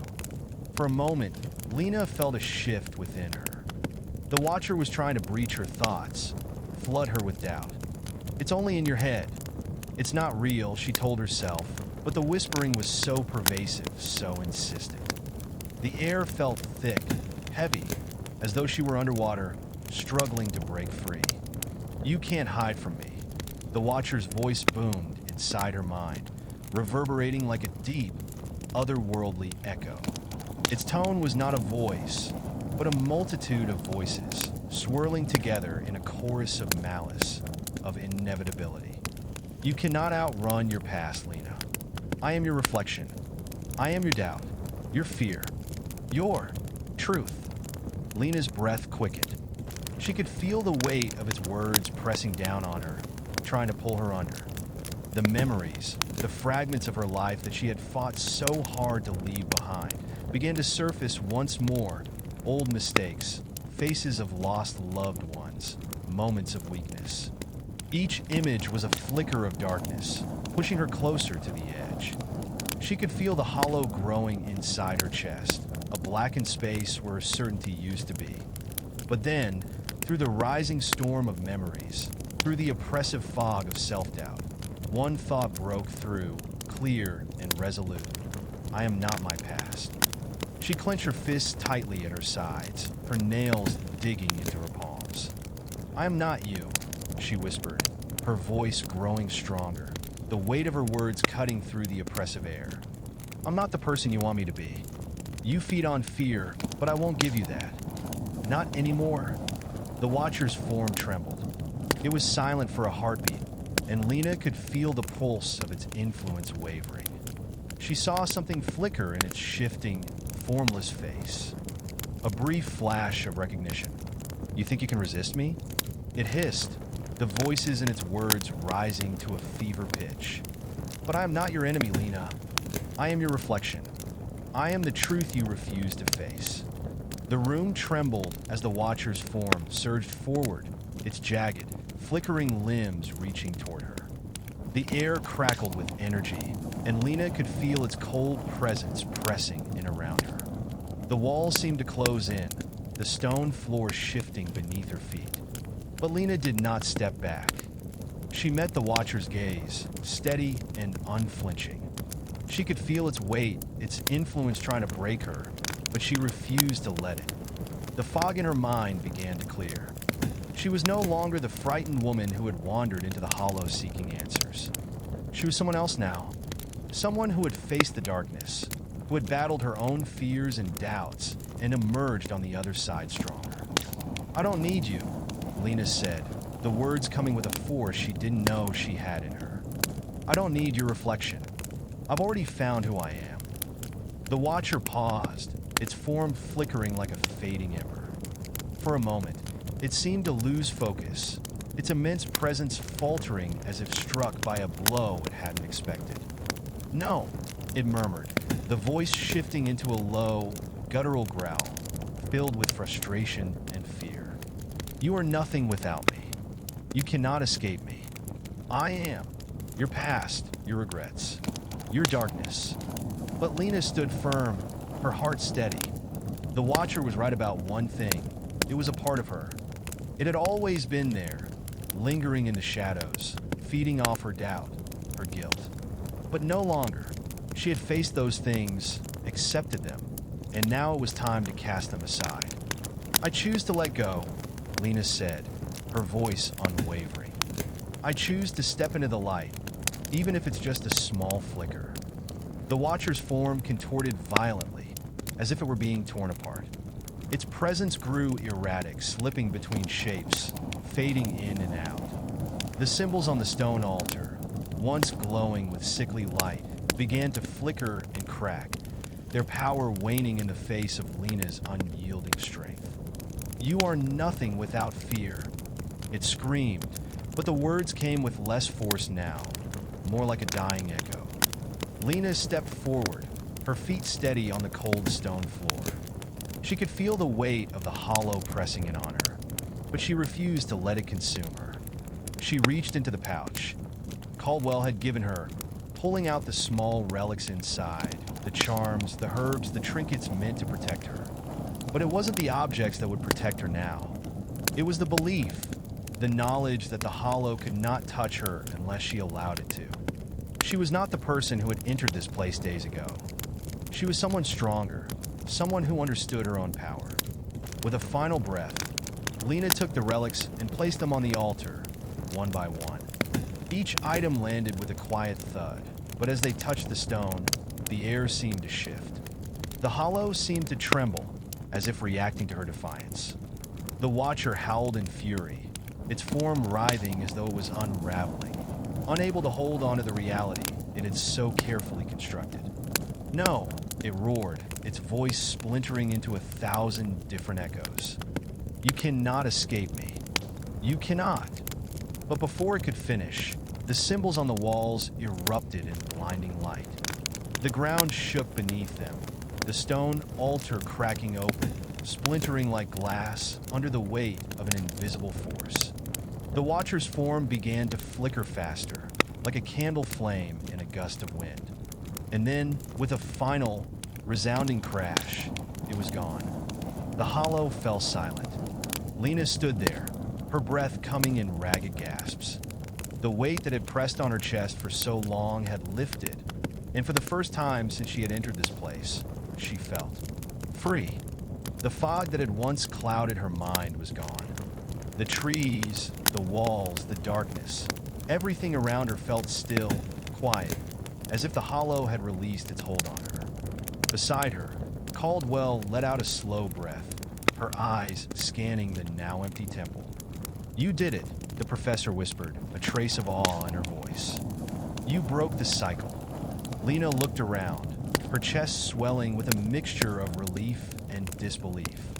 The hollow no longer felt like a prison. It felt almost peaceful, like a place that had been cleansed. But the journey wasn't over yet.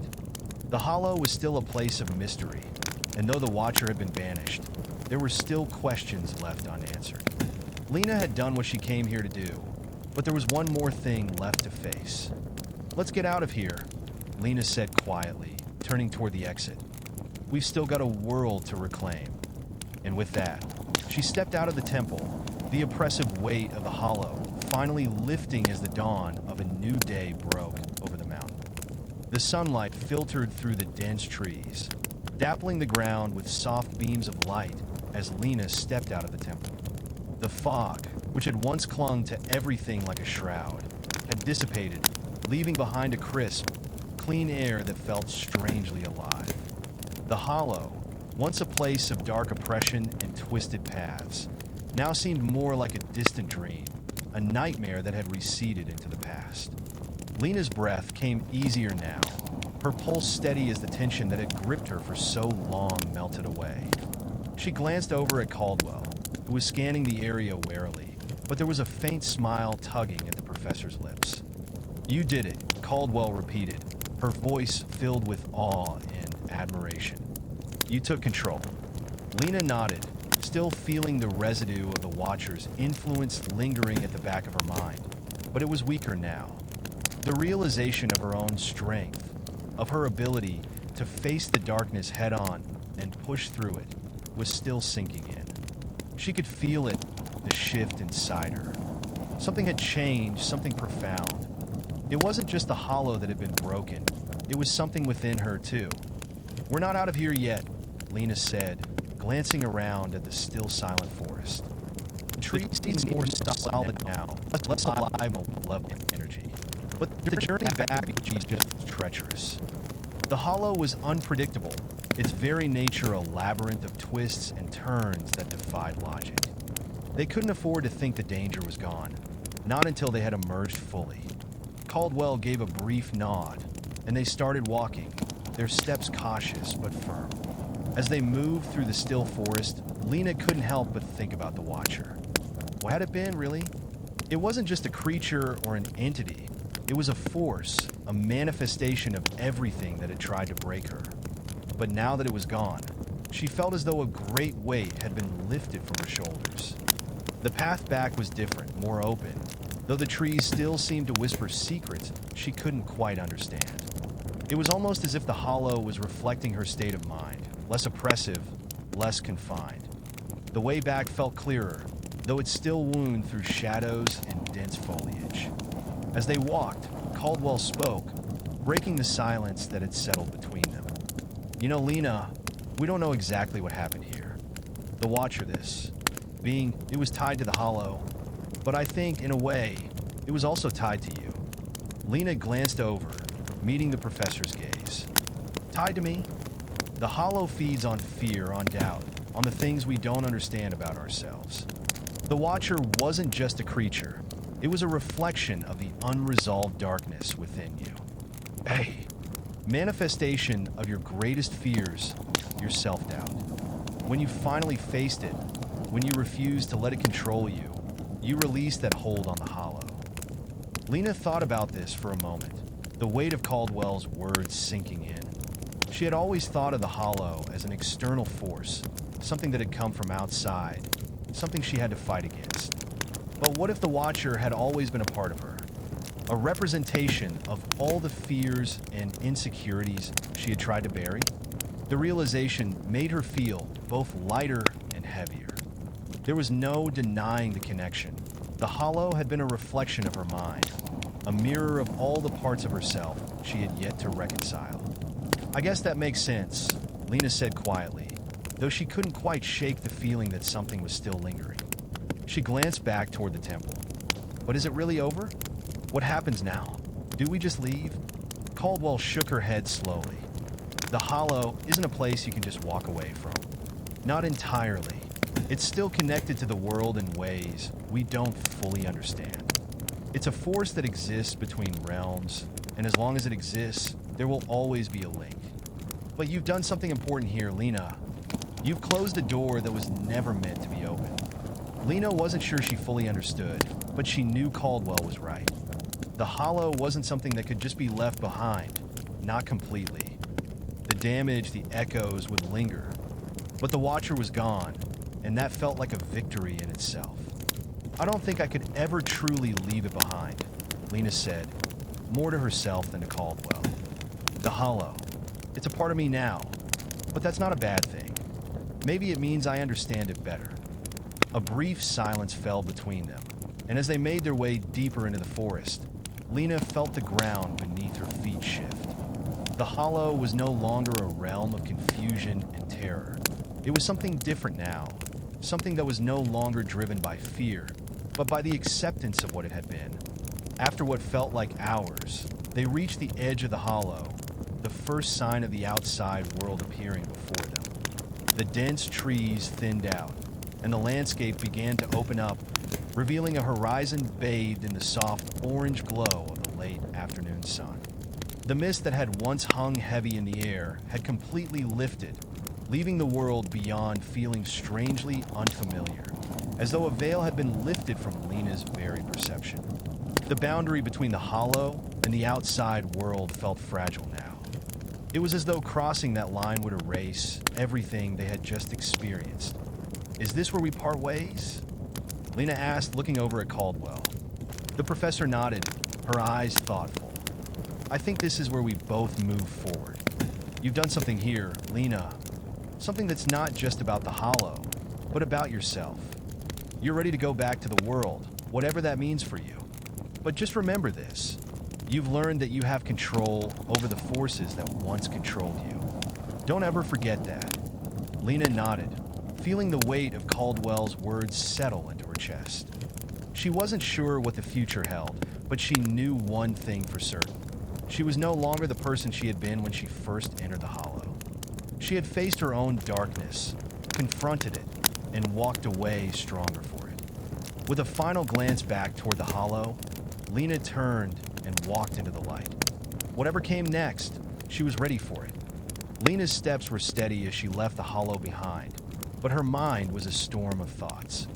Each step carried her further away from the dark place she had left, yet it still lingered in her mind.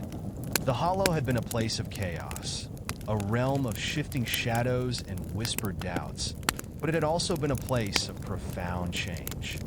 She didn't know what awaited her beyond this point. The outside world had once seemed distant, a place where things were clear and safe. But now, as she stepped back into the familiar landscape of the living world, nothing felt quite as it had before. The memories of her time in the hollow, the echoes of the Watcher's voice, still haunted the edges of her consciousness. It was as if the experience had altered something inside her that would never return to its previous state.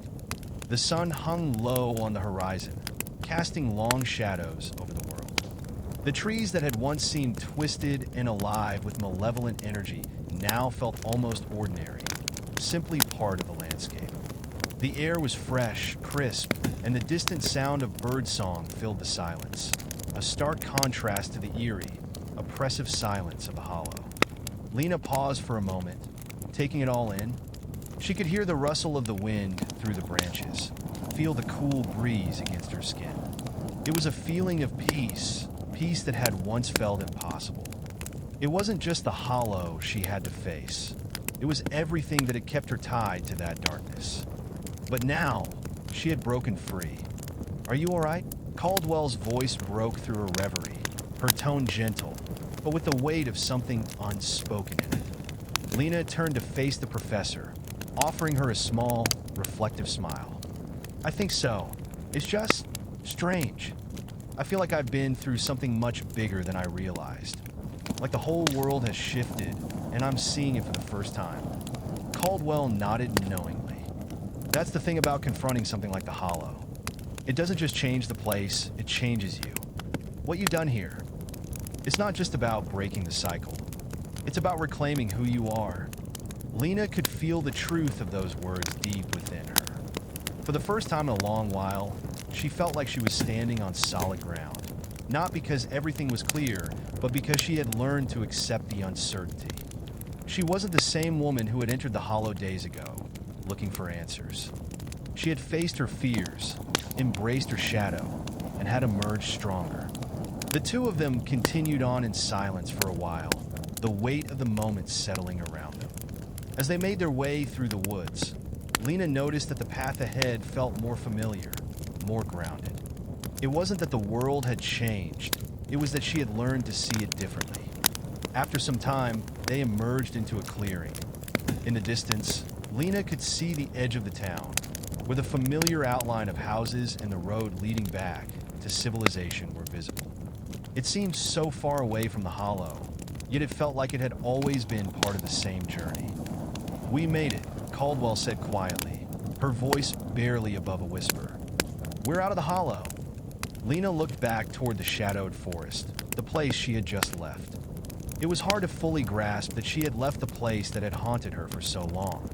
She could still feel the weight of it, like an aftertaste lingering in the back of her mind, but it no longer held the same power over her. The hollow was just a place now, not a symbol of her fears. And that in itself was a victory. She took a deep breath, filling her lungs with the fresh air. The world was waiting for her. She could feel it, but part of her wasn't ready to leave this moment behind. To leave the lesson she had learned in the depths of the hollow. "Where do we go from here?" Lena asked, her voice quiet but certain. Caldwell gave her a long, thoughtful look before answering. "You're the one who decides that, Lena. No one else. The hollow is a test of sorts, but the world out here, it's all yours now. You get to decide what comes next." Lena nodded.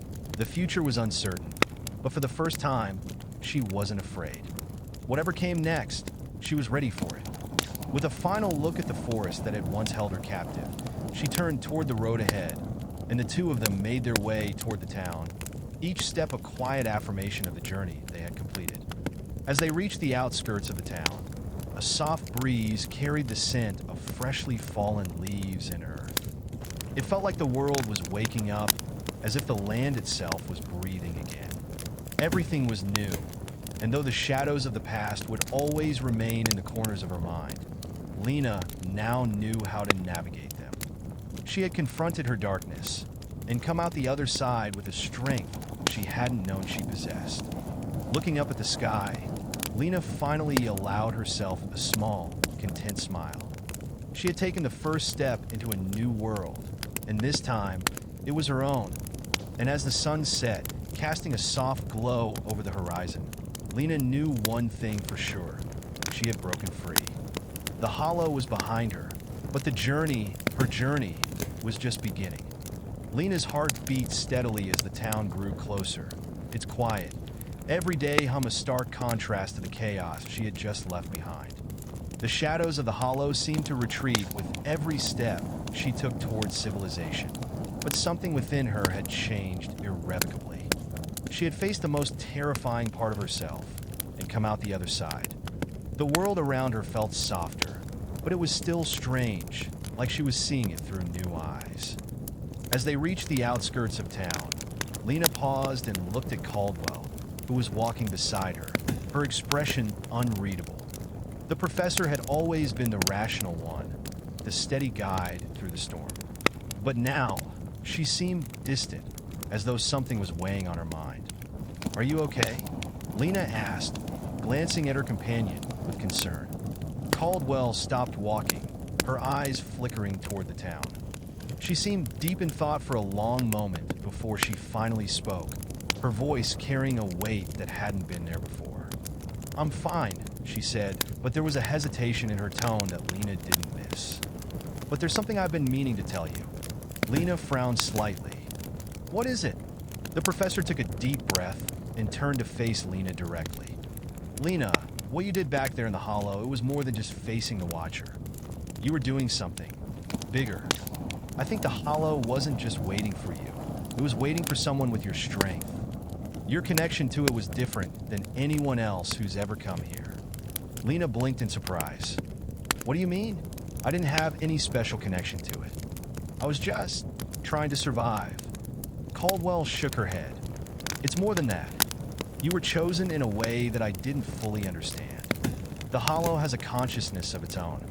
It exists to feed on fear, yes, but it also recognizes certain energies, certain people who can reshape it.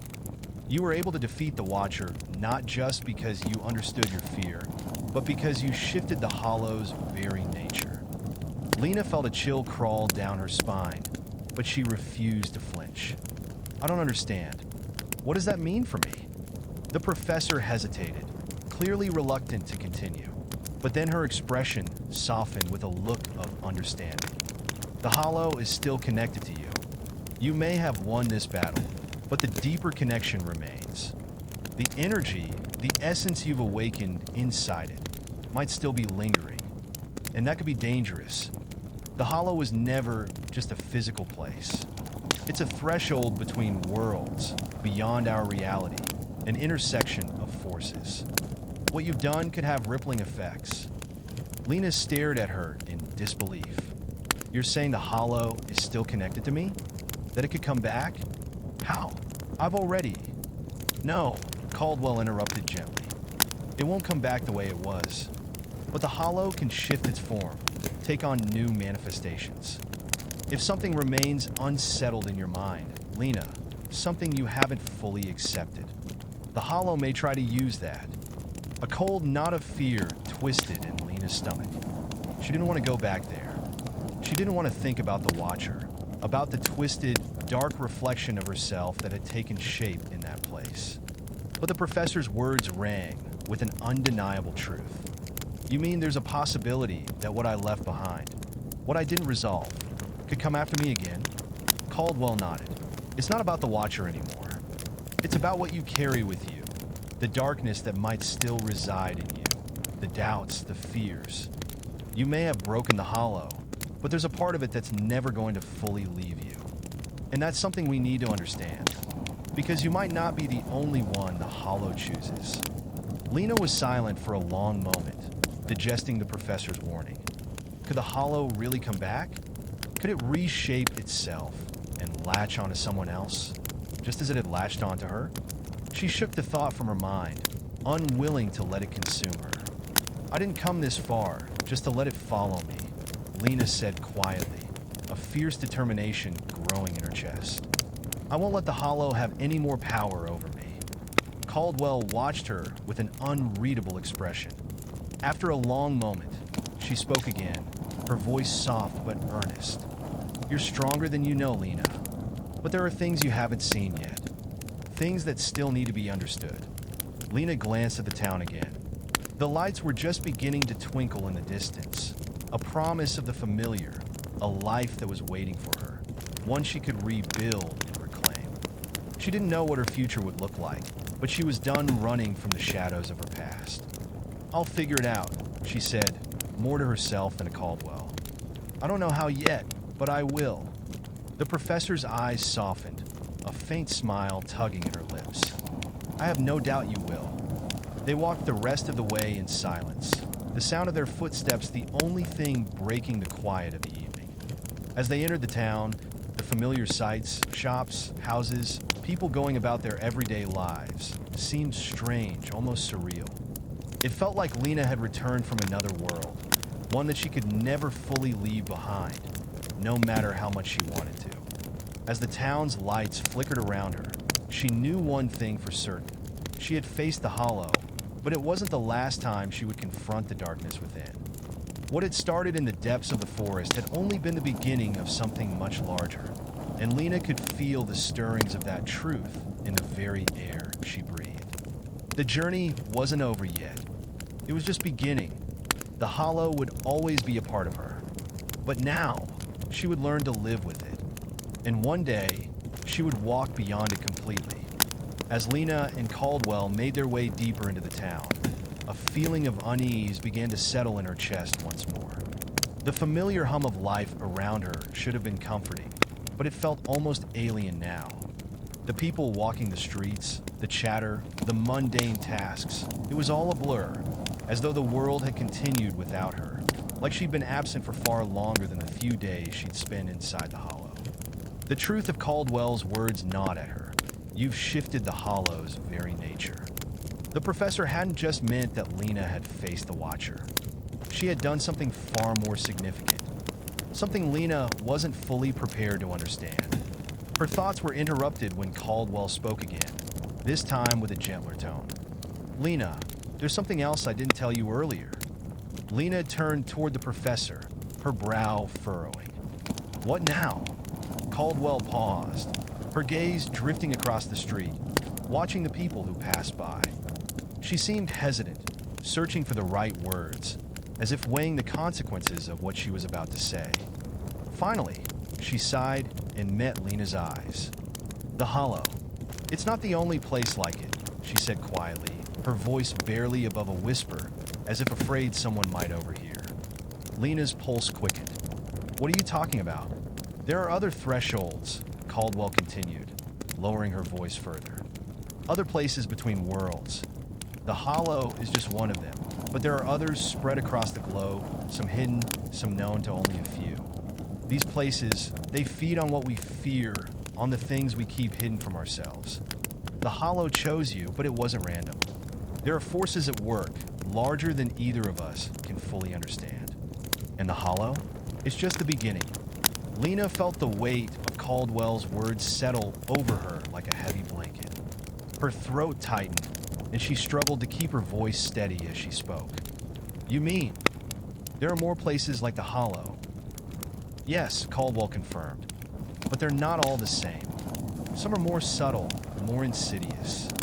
They can be small, hidden in plain sight, or they can be grand, like the Hollow was. And sometimes it's not just about confronting the fear inside us. Sometimes it's about keeping those places from consuming everything else. Lena felt a shiver creep down her spine. A part of her had believed the Hollow to be a singular, isolated experience, something that had happened to her by accident.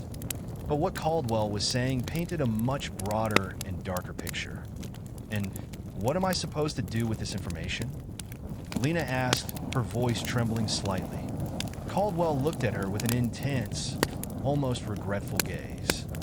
I don't know, she admitted, but I think you're going to be called to something bigger than just walking away from this. You're already tied to the Hollow, its energy, its essence. And there will be others who know this. People who will seek to control these places for their own gain. People who understand how to tap into that power. But most of them won't have the kind of control you do. Lena swallowed hard. You mean I'm some kind of key?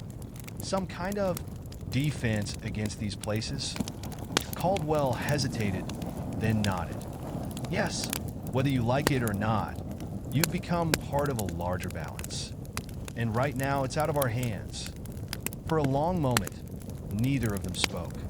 The sounds of the town, the soft murmur of voices, the clink of doors opening and closing, the distant hum of life, seemed muffled against the weight of the conversation. Lena didn't know what she was supposed to feel, didn't know if she was supposed to be scared or relieved. All she knew was that nothing about her life could ever be the same again. So what happens now? She asked, her voice small but determined. We move forward, Caldwell said, her voice firm now. You will need time, Lena. Time to adjust.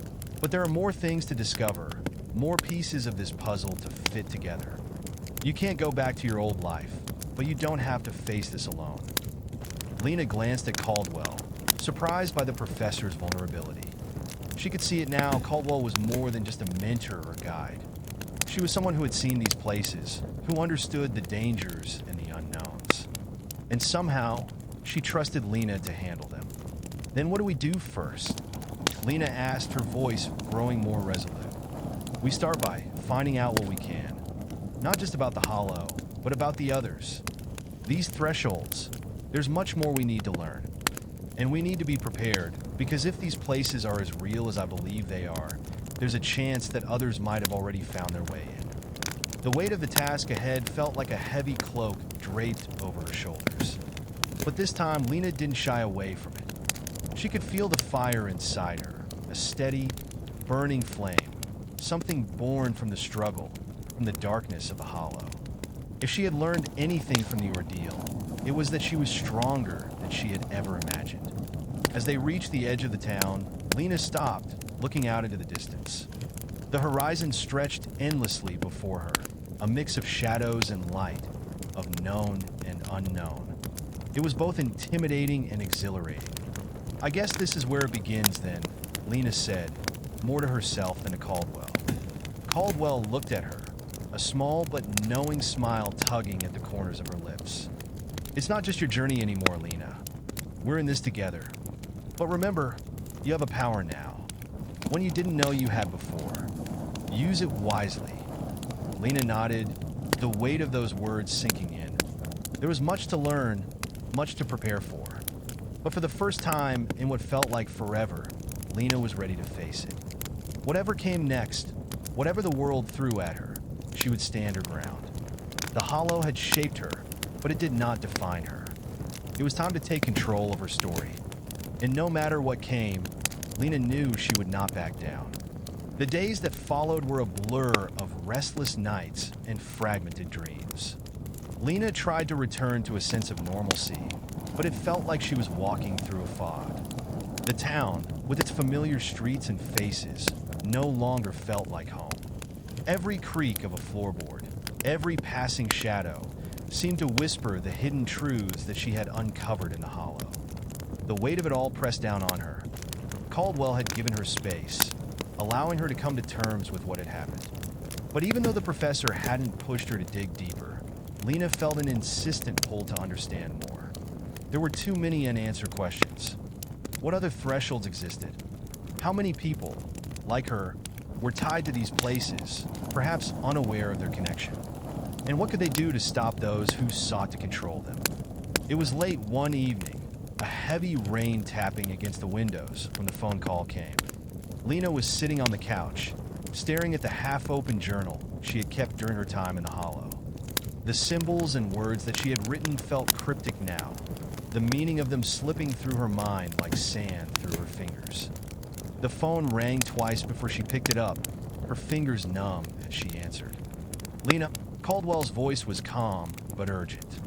Yeah, I'm here. What's going on? I think it's time we move forward. There's something you need to see. There was a pause. Then the professor added, meet me at the library in 1 hour. Bring the journal. Lena's pulse quickened, and she nodded, even though Caldwell couldn't see her. I'll be there. She hung up the phone and grabbed the journal from the table, flipping through the pages with urgency. The symbols, the words, the deeper meaning still eluded her, but she knew it was tied to something bigger. Something that, if left unchecked, could have devastating consequences. An hour later, Lena stood outside the Old Town Library, the rain now a steady drizzle, soaking her coat. The building loomed in front of her, dark and quiet. There was something almost ominous about it now.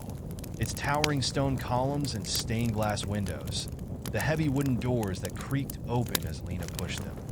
Inside, the air was thick with the scent of dust and old paper, a place of forgotten knowledge.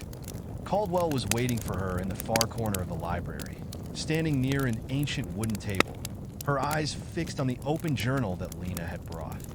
What do you think this means?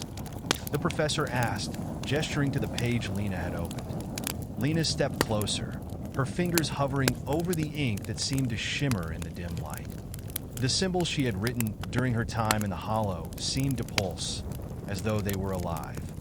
And among the complex array of marks, one symbol stood out to her. It was a twisted spiral shape like a vortex, and within it, there was something she hadn't noticed before, a small, faint figure in the center. Lena's breath caught in her throat. What is that? Caldwell's eyes narrowed as she studied the page. That, she said slowly, is the key. It's the mark of a place. A threshold, just like the hollow. Lena's heart raced. Another one? Yes, and this one is different. Caldwell paused, taking a deep breath. I believe this one is connected to you specifically. This mark has appeared in the past in places linked to individuals who share your connection to the hollow. Lena looked back down at the journal, her fingers brushing over the strange, spiraling figure. Her mind was spinning, but she felt an undeniable pull toward it. It was as if the mark was calling to her, beckoning her towards something. We need to find this place, Caldwell said firmly. And we need to understand its power before anyone else does. Lena nodded, though uncertainty churned in her stomach. This was it, the beginning of something bigger than she had ever imagined. The hollow had been the first step, but now it seemed there were more, other thresholds that had yet to reveal themselves. Places that could hold unimaginable power. And Lena had a feeling they were all connected to her in some way. Her experience in the hollow something that tied her fate to these hidden realms. She glanced at Caldwell, who was already gathering a few things from a shelf nearby. "How do we find it?" Lena asked, her voice steady but uncertain. "There are clues," Caldwell replied, "but we'll need to dig deeper. I've been researching these thresholds for years, but it's not just about finding them, it's about understanding why they exist, how they work, and what their purpose is. Whoever controls these places has the potential to reshape reality itself." Lena's blood ran cold at the thought. If anyone with ill intentions were to gain control over the thresholds, the consequences could be catastrophic. What if we're not the only ones searching for this place? Lena asked, her voice dropping to a whisper. Caldwell met her eyes. "That's exactly why we have to find it first. Because if someone else unlocks its power before us, there may be no stopping what comes next." The weight of those words hung in the air. Lena felt the gravity of the situation settle into her bones. They weren't just fighting for knowledge, they were fighting for control over the very fabric of reality. Together, they spent the next several hours poring over the journal and the library's ancient texts. The symbol was an enigma, one that no one had fully deciphered, but Caldwell was determined. Lena could see the intensity in her mentor's eyes. She wasn't just uncovering hidden truths for the sake of knowledge. This was personal. Whatever this new threshold was, it had some connection to Lena's journey, and Caldwell wouldn't rest until she understood it fully. As they worked late into the night, the first light of dawn began to filter through the stained glass windows of the library, casting a soft, ethereal glow over the room. They had found something, a clue, a reference in an ancient text that described the symbol as part of a ritual that completed could open a door to a new, unknown realm. Lena's mind raced. The pieces were beginning to fit together, but the puzzle was far from solved. The hollow had been just the beginning. There were more thresholds, more forces at work. And Lena realized, with a mixture of dread and resolve, that she was part of something much larger than herself. This was a journey she couldn't walk away from. The hollow had changed her, and now it was time to face whatever came next. The days that followed felt like a whirlwind of preparation. Lena and Caldwell delved deeper into the ancient texts they had found in the library, researching everything they could about the thresholds, the rituals, and the people who had tried, unsuccessfully, to control them. Every clue seemed to lead to another, unraveling a tapestry of power, fear, and dark forces that stretched back for centuries. It became clear that the hollow was only a small fragment of something far more complex, a much larger web of ancient places, all hidden from ordinary sight, but all connected through their insidious power. But it wasn't just the research that preoccupied Lena's mind. It was the growing sense of something calling to her, an almost imperceptible pull that she couldn't ignore. The spiral symbol, the mark that had appeared in her journal, had become an obsession. Every night, it haunted her dreams. She could almost see it turning, shifting, like it was alive. She began to feel as though it wasn't just a symbol. It was a map, a guide to something much larger, something buried deep beneath the earth, waiting to be uncovered.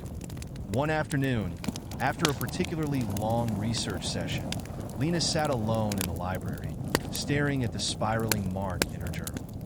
The pages were filled with frantic notes, diagrams, and half-formed theories, but none of it made sense yet. The pull was growing stronger, almost unbearable. It was then that she noticed something new, a detail she hadn't seen before. In the corner of one of the pages, written in faint, nearly illegible script, were the words, "The gatekeeper watches." The key is hidden in the heart of the labyrinth. Lena's pulse quickened as she read those words over and over again. A gatekeeper? A labyrinth? Her mind raced with possibilities. Was this the next threshold? Was this the place they needed to find? Caldwell, Lena muttered under her breath, barely aware of the words she was speaking. The answer was right in front of her, a riddle begging to be solved. But what was the labyrinth? And who, or what, was the gatekeeper? The door to the library creaked open, and Lena looked up to see Caldwell standing there, her expression unreadable, but her eyes intense. The professor had been distant lately, absorbed in her own research, but something had shifted in her demeanor. "I think we found something important," Caldwell said, her voice low and urgent. She stepped inside and placed an old, leather-bound book on the table. "I've been doing some digging of my own, and I think we're getting closer to understanding this place." Lena didn't waste any time. She flipped through the pages of the book, scanning for any references to a gatekeeper or a labyrinth. It didn't take long before she found it. The labyrinth was mentioned repeatedly in various cultures, but always in relation to something ancient, something forgotten. And the gatekeeper was always described as a figure who guarded the threshold between worlds, an entity who tested those who sought to pass through, ensuring only those worthy could enter. This is it," Lena whispered, more to herself than to Caldwell. The professor nodded, her lips pressed tightly together. "The gatekeeper is not just a myth. It's real, but it's not a person, not exactly. It's a force, a presence. And it won't let us through unless we prove ourselves." Lena's heart skipped a beat. The idea of facing another test, of confronting whatever this force was, sent a chill down her spine. The hollow had nearly destroyed her. What if this next trial was worse? "I don't know if we're ready," Lena admitted, her voice shaking with a mix of fear and determination. "We don't have a choice," Caldwell replied. "We have to face it, or else we risk everything the hollow is trying to destroy, everything we've worked for. The gatekeeper is the key to understanding the true power of these thresholds, and we can't afford to let it slip away." Lena stared at the page in front of her, her mind racing. The gatekeeper, the labyrinth. She could feel the weight of it all pressing down on her, but she knew, deep down, that there was no turning back. Whatever lay ahead, she had already crossed a line she couldn't uncross. The hollow had chosen her, and now she had no choice but to walk through the next door. "We need to find it," Lena said, the words steady and resolute. "We need to find the gatekeeper, and we need to prepare for whatever it throws at us." Caldwell gave her a rare, approving nod. "I knew you'd understand. We've been researching a specific location, and I believe it's where the labyrinth lies. It's an ancient site, one of the first thresholds ever discovered. But it's hidden deep in the mountains, far from any modern civilization." Lena's heart sank. The thought of traveling to a remote, dangerous place, where unknown forces might be waiting, sent a surge of dread through her. But she couldn't back out now. She had faced the hollow. She could face this. "When do we leave?" Lena asked, her voice firm. Caldwell paused, glancing at the door as though listening for something. "Tomorrow. We can't waste any more time. The gatekeeper waits, and I don't think we have the luxury of hesitation." That night, as Lena prepared for the journey ahead, she couldn't shake the feeling that something was coming for her. The hollow might have been quiet for now, but the pull of the labyrinth, the call of the gatekeeper, felt like the beginning of something much darker, much more powerful. She packed her bag with the essentials, clothes, food, the journal. She couldn't afford to miss anything. She had to be ready for whatever awaited them. As she sat by the window, the wind howling outside, Lena allowed herself a moment of quiet reflection. The hollow had shown her just a glimpse of what was out there, just the surface of a hidden world that existed parallel to her own. But this next step, it was bigger. She could feel it deep inside her. And the fear, as much as it gnawed at her, had been replaced by something else. Something fiercer, something that could push her through the darkness ahead. Tomorrow, she would face the gatekeeper. Tomorrow, she would enter the labyrinth. And whatever she found there, she would confront head-on, no matter the cost. The following morning, the air felt heavier, as though the entire world was holding its breath. The quiet stillness before a storm. Lena stood in front of her small apartment, the weight of her backpack pulling her shoulders down. The journey ahead was uncertain, dangerous, even, but there was no turning back now. The labyrinth waited. The gatekeeper waited. And Lena was ready. Caldwell had arranged for a vehicle to take them to the mountains, a rugged off-road truck that would carry them as far as they could go. The path they needed to follow was obscure, a well-worn trail lost to time and obscured by nature, but Caldwell had insisted she knew the route. Lena trusted her, at least as much as she could, given the circumstances.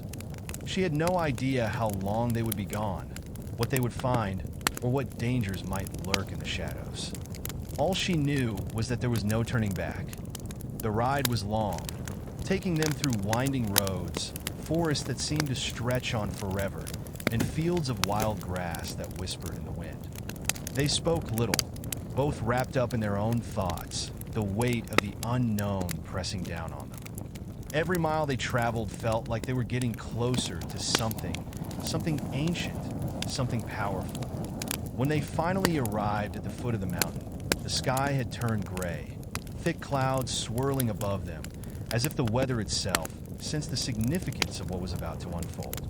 The mountain loomed large before them, jagged and unforgiving, a labyrinth of rock and shadow that seemed to swallow everything in its path. Lena took a deep breath, adjusting the straps on her backpack. "So, this is it," she said, her voice steady but tinged with apprehension. "The entrance?" Caldwell nodded, her face drawn with a mixture of determination and caution. "Yes, but it won't be easy. The threshold here is different, more ancient, more volatile. The gatekeeper tests those who try to pass, and we must be prepared for whatever it throws at us." Lena's pulse quickened. "What kind of test?" "I'm not entirely sure," Caldwell admitted, "but the gatekeeper has a way of revealing our deepest fears, our darkest secrets. It feeds on our insecurities, our doubts. You'll need to face them, and only by confronting them can we proceed. If we fail, we may be trapped here forever." A shiver ran down Lena's spine. "Great. We don't have a choice," Caldwell said, her eyes steely. "We must face it, together." With no more words exchanged, they began their ascent. The trail grew steeper as they climbed, the air thinner, the temperature dropping. The rocks beneath their feet were slick with moisture from the rain, making each step treacherous. Yet, Lena felt a strange sense of purpose guiding her.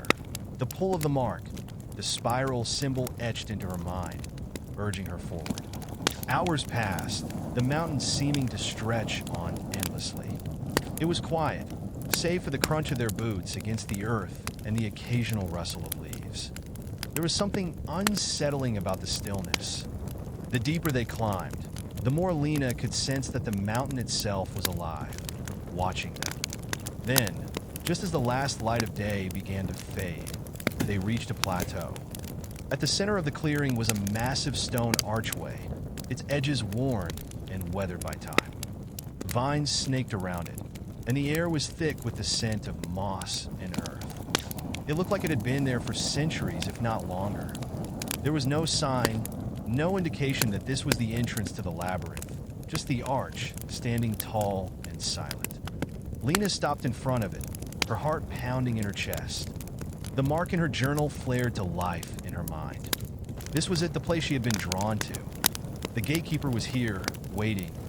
"Are we ready?" Caldwell asked, her voice barely a whisper. Lena didn't answer right away. She was staring at the archway, her gaze fixed on the ancient stone. A chill ran down her spine as she took a hesitant step forward. The ground beneath her feet seemed to hum, vibrating with a strange energy. There was a force here, something she couldn't quite explain, and it was beckoning her. With a deep breath, Lena nodded. "Let's do this." They stepped through the archway together, and the world seemed to shift. One moment, they were standing in the open, the mountain sky above them, and the next, they were plunged into darkness. The air was heavy, suffocating, as though the very atmosphere had thickened. Lena's breath caught in her throat as she stumbled forward, feeling the weight of unseen eyes watching them. She could hear her own heartbeat, loud and frantic in the silence. But there was something else too. Whispers, distant voices that echoed from the walls of the labyrinth. They had entered, and the test had begun. A low, rumbling voice broke the silence. It was neither male nor female, but something in between, a voice that seemed to come from everywhere and nowhere all at once. "Welcome, Lena." Lena froze, her heart stopping in her chest as her name was spoken. "What? Who are you?" she demanded, her voice trembling. The voice laughed softly, the sound echoing through the stone walls. "I am the gatekeeper, and I am here to watch you struggle, to see if you can confront what lies buried inside you." Lena's throat tightened. The words felt like a slap to her psyche, as though the gatekeeper already knew her deepest fears, her worst doubts. "Each of you carries darkness," the voice continued. "But not all of you can face it. Some of you will run. Some will fall, and those who succeed will pass into the next threshold. But only if they can defeat the labyrinth that lies within themselves." Lena's legs felt weak, and she stumbled forward, her hands reaching for the walls of the labyrinth as she steadied herself. The walls were smooth, cold to the touch, and she could feel the hum of energy, a pulse that seemed to mirror her own heartbeat. She looked back at Caldwell, who was standing a few feet behind her, her face pale but resolute. "How do we pass the test?" Lena whispered, her voice barely audible. "You don't," the voice replied, its tone mocking. "You don't pass the test, Lena. You survive it." Before Lena could respond, the ground beneath her feet cracked open, the earth shifting violently, sending her stumbling forward into the dark. Her heart pounded in her chest, but she didn't hesitate. The labyrinth had just begun, and whatever came next, she would face it. The gatekeeper's laughter echoed around her, and she plunged deeper into the heart of the labyrinth. The labyrinth swallowed Lena whole, its twisting corridors pulling her deeper into its heart. Every step felt heavier than the last, as if the stone beneath her feet were alive, pushing against her, resisting her every move. The air was thick and oppressive, cloying to her skin, and with each breath, Lena could feel the weight of the darkness pressing in from all sides. The ground trembled beneath her again, and this time, it wasn't just a subtle shift. It was a jarring force, like the labyrinth itself was awakening, responding to her presence. The walls around her seemed to close in, narrowing, and the whispers grew louder, more insistent. The voice of the gatekeeper echoed through the labyrinth, distant but unmistakable. "Can you feel it, Lena?" Her heart skipped a beat. The voice was everywhere, inside her head, inside her chest, inside the very air she breathed. She shook her head, trying to block it out, trying to steady her breathing, but it was impossible. The labyrinth knew her now. It was speaking to her, shaping her every thought, every fear. "You carry a heavy burden, but do you understand it?" Lena gritted her teeth. The words stung, scraping at her soul, like the labyrinth was peeling away layers of her being. She had to stay strong. She had to keep moving. But what was this test? What was the gatekeeper trying to force her to confront? She didn't know how much time had passed when she finally reached a large chamber in the heart of the labyrinth. The walls were lined with shifting shadows, shapes that seemed to flicker and move just out of the corner of her vision. The chamber felt impossibly vast, stretching out into an endless blackness. The only source of light came from a single, flickering torch on the far side of the room, casting long, distorted shadows against the walls. As Lena stepped further into the chamber, the air grew colder, the temperature dropping rapidly. She could see her breath forming in the air in front of her, swirling like smoke. Her body tensed, instinctively looking around for any sign of movement, but the space was eerily still. And then she saw it. In the center of the room, suspended in midair, was a dark, pulsating orb. It hovered there, twisting and turning as if it were alive. The surface of the orb shimmered with a strange, otherworldly energy, rippling in a way that made Lena's stomach turn. The gatekeeper's voice filled the room again, this time more insistent, more forceful. Do you see it? The heart of the labyrinth? The heart of your own fear. Lena's pulse raced as she stared at the orb. Her breath caught in her throat, and she took an involuntary step back. The orb seemed to reach into her very being, pulling out fragments of her memories, her emotions. It was as if it could see into her, into the darkest parts of her soul, and it wasn't going to let her forget them. The gatekeeper's voice whispered again, low and mocking. You are afraid. You always have been. Lena's mind flashed back to moments in her life, moments when she had felt small, insignificant. The quiet, constant doubt that had always lingered in the background. The fear of being alone, the fear of never being enough. And now, standing before the orb, those fears were raw and exposed, as if the labyrinth was peeling away the armor she had built over the years. Face it, the gatekeeper's voice boomed louder now. Face your fear, and you will pass. But fail, and you will remain here forever. Lena's hands trembled at her sides. Her breath came faster now, her chest tight as the weight of her own insecurities pressed down on her. The orb pulsed again, drawing her in, and for a moment, Lena could almost see her own reflection in its surface, her younger self, the girl who had always been afraid of what others thought, the one who had never believed she was worthy. You are not enough, the voice whispered. You never will be. Lena shook her head violently. No, I am enough. She clenched her fists, trying to push the voice away, trying to silence the doubts that had plagued her for years. She had survived the hollow, faced its horrors. She had learned that strength didn't come from perfection. It came from surviving despite the fear. She took another step forward, her feet moving on their own. The orb shimmered brighter, almost blinding now, and Lena could feel the heat of it against her skin. Her entire body shook, but she didn't stop. She couldn't. The voice rang out again, louder this time, a roar of anger and contempt. You think you've defeated fear? You think you've conquered the darkness inside you? You are weak. The orb twisted violently, sending out waves of energy that knocked Lena back onto the cold stone floor. Pain coursed through her body as she hit the ground, her head spinning. But she couldn't let herself stay down. Not now, not when she was so close. She pushed herself back up, her legs unsteady, but determined. The orb was still pulsing, its energy crackling in the air around her. She could feel it, the fear, the anger, the resentment. They were all wrapped up in the same force, the same core of darkness that had been festering inside her for years. I'm not weak, Lena whispered, her voice steady. She could feel the power of the labyrinth pulling at her, testing her, but she refused to let it break her. I've survived worse. I've faced my darkest fears. And I'm still here. I'm still standing. With that, Lena reached out her hand, slowly, deliberately, and placed it on the surface of the orb. For a moment, nothing happened. The orb hovered there, silent and still.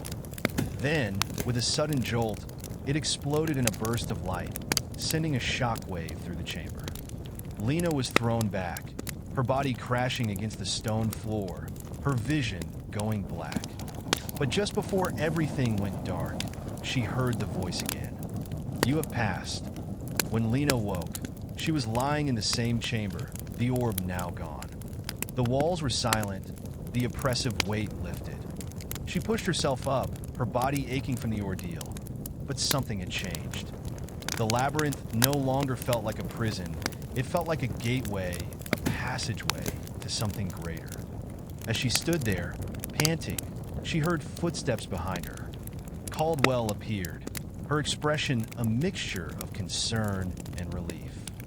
You did it, Caldwell said, her voice filled with awe. You faced the gatekeeper's test. You're ready for what comes next. Lena nodded, still trying to catch her breath. She had faced her fear. She had faced herself. And now, the path ahead was clear. The gatekeeper's labyrinth had been the first trial, but it wouldn't be the last. The chamber around them was silent now, save for the faint hum of energy that lingered in the air. The oppressive weight that had once pressed down on Lena seemed to have dissipated, leaving a strange, peaceful stillness in its place. Her heart was still pounding in her chest, but now it was steady, the rush of adrenaline starting to fade into something more akin to clarity. Caldwell stood nearby, eyes wide, taking in the scene as if she were still trying to process everything. The orb had disappeared completely, leaving no trace of its existence. The labyrinth felt different now. The walls, once so cold and unforgiving, now felt warmer, as though they had been transformed by Lena's confrontation. It was as if the very space had recognized her victory. The trial completed, the test passed. Lena rubbed her temples, trying to steady her breathing. Her body still ached, but the pain wasn't unbearable. It was just a reminder of what she had gone through, what she had conquered. But despite the victory, a part of her still wondered what lay ahead. The gatekeeper had warned them. This wasn't over. The labyrinth had only begun to reveal its power, and the deeper they went, the greater the challenges they would face. "How do you feel?" Caldwell asked quietly, breaking the silence. Lena took a deep breath, her eyes flickering toward the now empty space where the orb had been. "Stronger, like something has shifted inside me. But I can't help but feel like that was just the beginning." Caldwell nodded. "It is. The gatekeeper's test was just the first step. You've proven your strength, but the labyrinth will continue to challenge you. There's more ahead."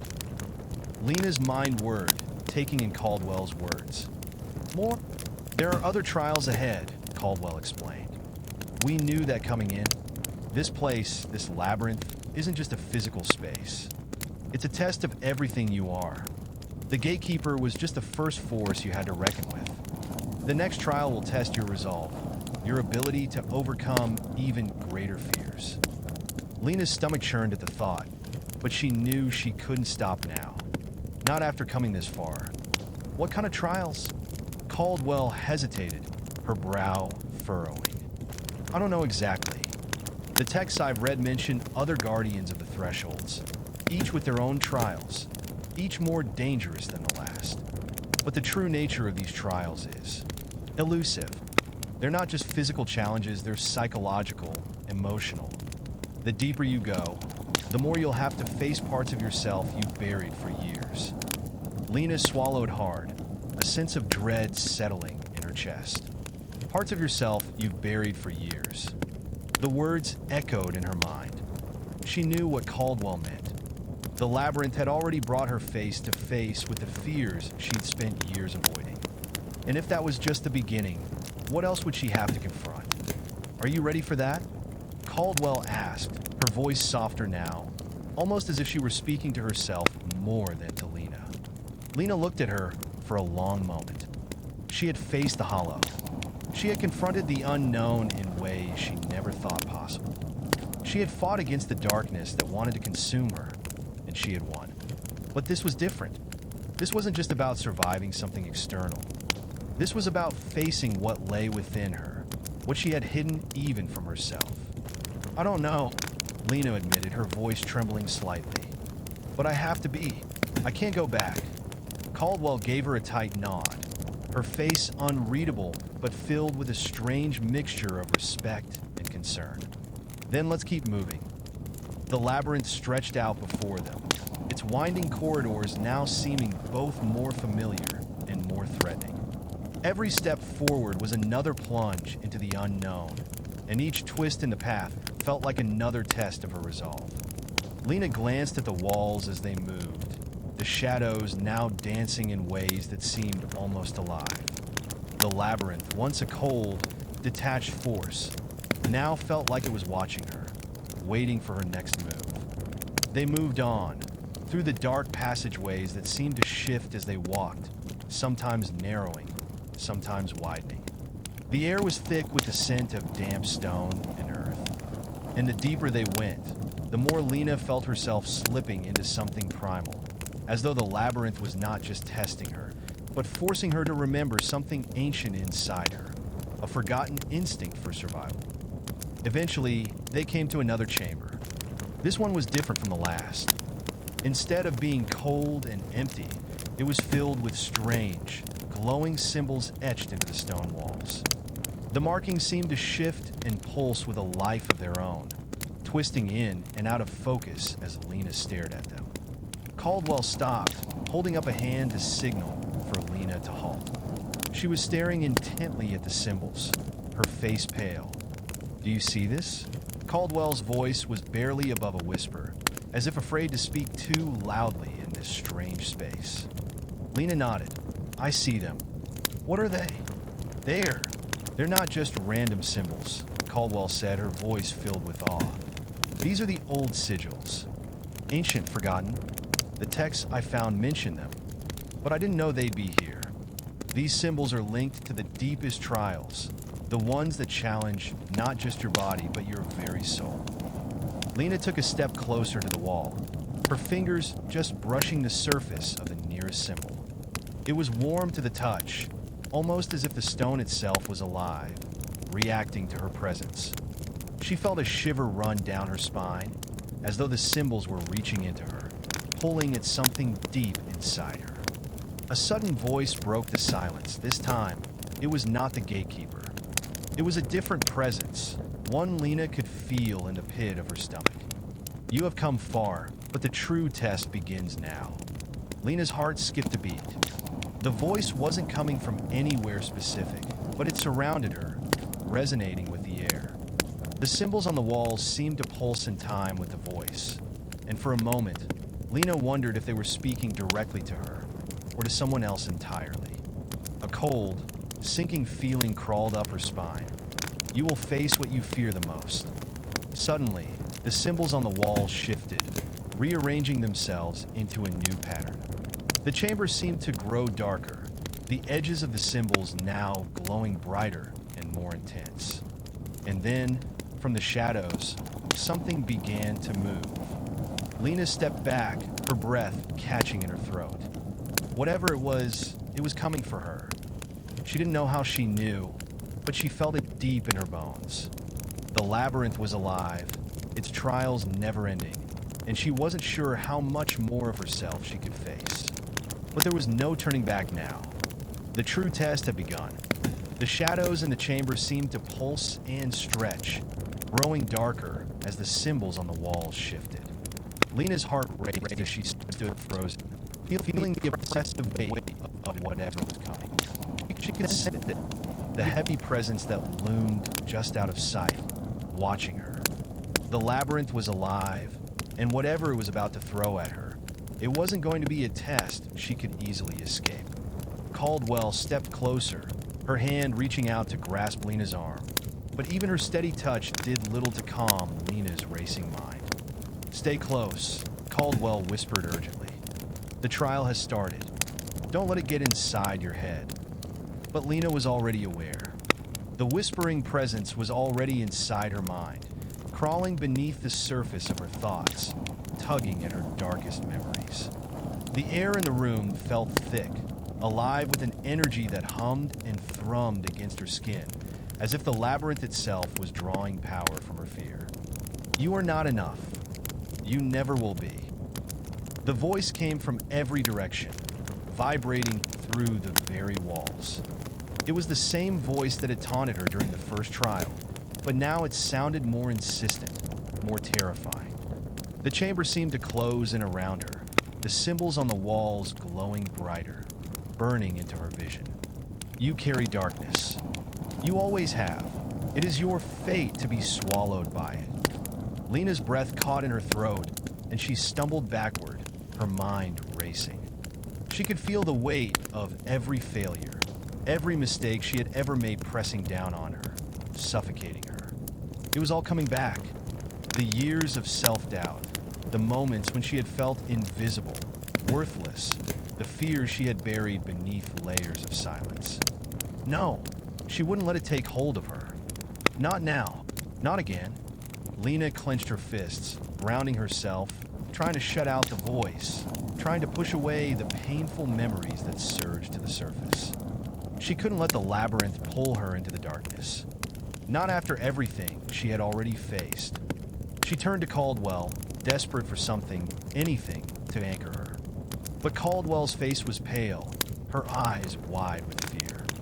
"Lena, I can't." Caldwell's voice cracked, her gaze fixed on the shifting symbols as if they held her trapped in place. Lena's heart skipped a beat. "What's happening?" she demanded, shaking her. "Caldwell."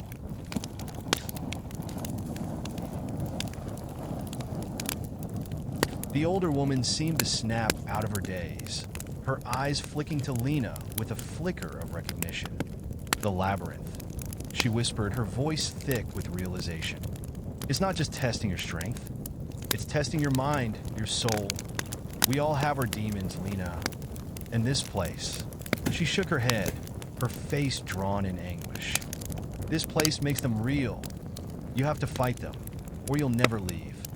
Before Lena could respond, the symbols on the walls shifted again, each one growing brighter and more erratic, spinning in place like a storm gathering speed.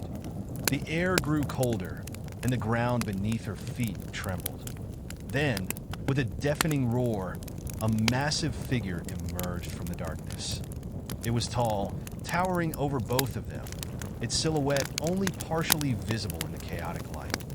Its face was a blur, an ever-shifting mass of shadows and tortured expressions, but there was no mistaking its presence.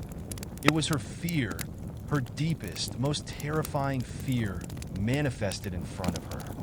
The figure stood as a twisted reflection of herself, a monstrous version of the girl who had never believed she was enough, the one who had lived in the shadow of self-doubt, the one who had convinced herself she would never escape the darkness. "You can't escape me," the figure boomed, its voice a guttural growl that seemed to shake the very walls of the labyrinth.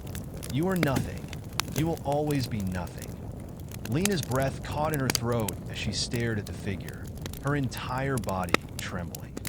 This was it, the manifestation of everything she had ever feared, everything she had buried deep inside herself. The fear of being unworthy, of never being enough, of failing those she loved. It was all standing before her, towering over her, mocking her. But she refused to give in. "No," Lena whispered, more to herself than to the figure. "I'm not afraid of you. I've faced worse." The figure's laughter echoed, low and menacing. "You think you can defeat me? You are weak. You've always been weak." Lena's heart pounded in her chest as she stepped forward, defiance burning in her chest. She wasn't that scared girl anymore.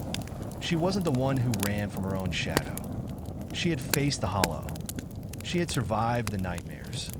She had conquered her past. "You don't control me anymore," Lena said, her voice firm and steady. "I'm not the person you want me to be." For a moment, the figure hesitated, its shifting form flickering like a shadow caught in a gust of wind. Then, it roared, louder than before, and lunged toward her, its massive hands reaching for her throat. But Lena didn't flinch. With every ounce of strength she had left, she reached into herself, into the very core of her being, and found the courage she had buried for so long. The labyrinth had tried to break her, to make her relive her fears. But she wasn't afraid anymore. The fear had no hold on her. She raised her hand, and with a forceful command, the air seemed to crackle with energy. The figure faltered, its body distorting and flickering in the chaotic light. It screamed, a horrible, guttural sound, but Lena didn't falter. "Enough!" she shouted, her voice filled with power. "I've faced you before, and I will never let you control me again." With a final, resounding roar, the figure dissipated into the darkness, vanishing as though it had never been there at all. The room fell silent, the tension in the air lifting as if the labyrinth had exhaled a long-held breath. Lena stood there, her breath ragged, her heart still racing, but the weight of the fear had lifted.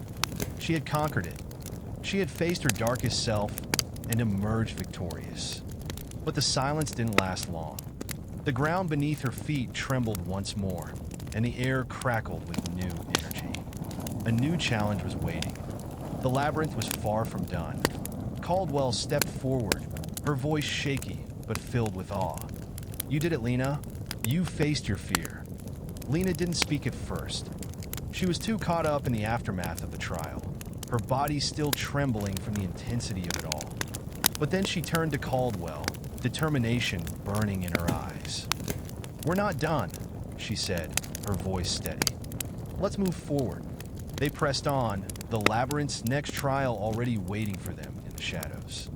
But Lena knew one thing for sure. No matter what came next, she would face it. And she would survive.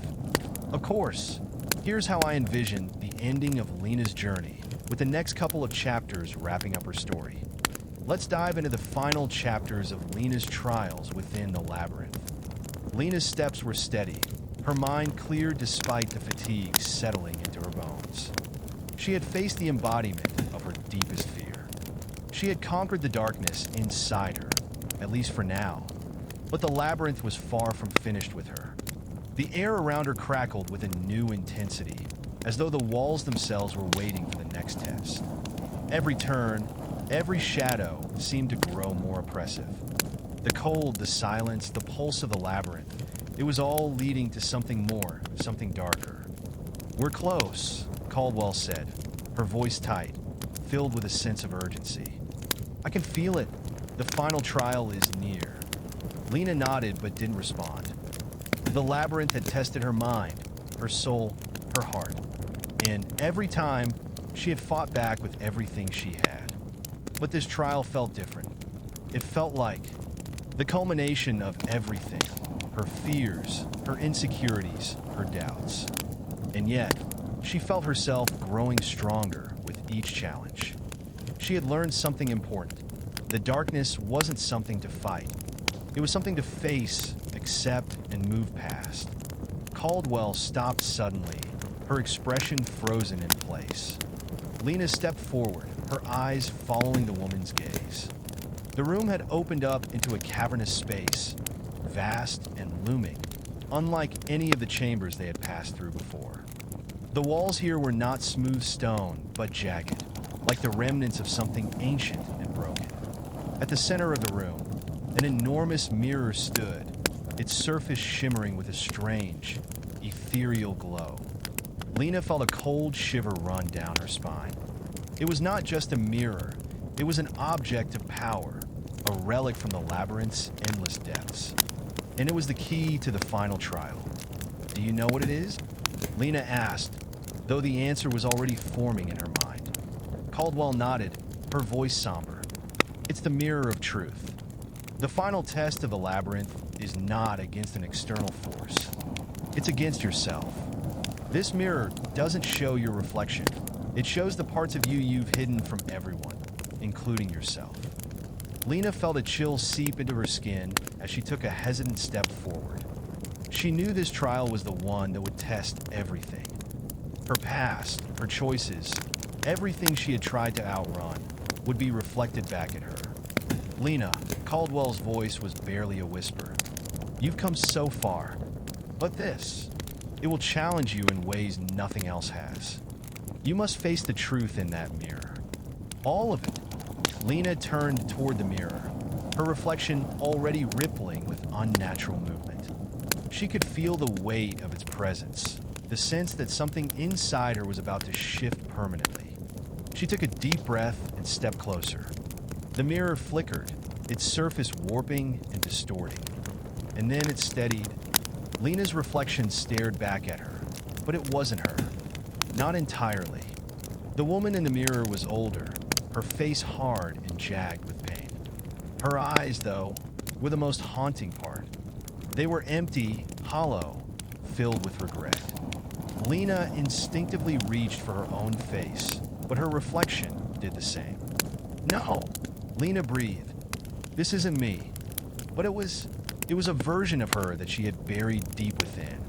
A version who had never learned to forgive herself. The regrets, the mistakes, the failures, all of them were now staring her down from the depths of the mirror, mocking her. "You've always been afraid of being worthless. that you're not enough, that you'll never measure up. Lena's heart thudded painfully in her chest as the voice echoed from the reflection. You're broken, and no matter what you do, that brokenness will always follow you. Tears pricked at the corners of Lena's eyes, but she refused to let them fall. She was tired of hiding from the past. She had already faced so much. Why should this be any different? She steadied her breath, forcing herself to meet her reflection's hollow gaze. I'm not broken. The words felt heavy, but true. But you are, the mirror version of her whispered cruelly. You'll never truly be whole. You'll always be running, hiding from yourself. Lena closed her eyes. No more running. She opened her eyes again, steadying herself, meeting her reflection head on. I am enough, Lena said with conviction. I don't need to be perfect. I just need to be me. And that's enough. The reflection's eyes flickered, its cruel smile faltering. Then, with a sudden burst of light, the mirror shattered, its fragments falling to the ground like shards of glass. The room fell silent, the weight lifting from Lena's chest. She had faced her truth. She had confronted the very core of her fears and self-doubt, and emerged stronger, whole. Lena stood in the aftermath of a shattered mirror, her breath steady, her heart calm. The labyrinth's oppressive atmosphere had lifted, and she felt lighter than she had in years, as if the chains that had bound her had finally been broken. Caldwell stepped up behind her, her voice soft but filled with awe. You did it, Lena. You've completed the trials. Lena didn't respond at first. She was still taking in the enormity of what she had just done. She had faced her greatest fear, the parts of herself that she had hidden for so long. And in doing so, she had liberated herself from the weight of her past. There was no longer a need to run from the darkness inside her. It was a part of who she was, but it no longer defined her. The labyrinth, it seemed, had finally released its grip on her. The walls that had once been closing and now stood tall, silent and still. The strange energy that had pulsed through the corridors had gone, replaced by a gentle warmth. For the first time, the labyrinth no longer felt like a prison, it felt like a place of transformation. Lena turned toward Caldwell, offering her a small but genuine smile. It's over. Caldwell returned the smile, her eyes filled with something close to pride. You've changed. I've never seen anyone go through the trials like you. The labyrinth has a way of shaping people, making them confront their deepest fears. But you faced it all. You've proven yourself. Lena's eyes wandered over the space, the sense of finality settling in. The labyrinth, the trials, all of it had been a journey, a way to discover the strength within herself. And now, the way forward was clear. Whatever came next, she was ready. We're free to go, Lena said quietly. Caldwell nodded. We are. But don't forget what you've learned here, Lena. The labyrinth doesn't just leave its mark physically. It marks you in ways that will last forever. Lena smiled, a calm certainty filling her heart. I won't forget. This is just the beginning of who I'm meant to be. Together, they turned toward the exit, the path ahead unfolding before them. And as they walked into the light, Lena knew that she had found her way, not just out of the labyrinth, but into her true self. The journey was over, but the rest of her life, that was just beginning.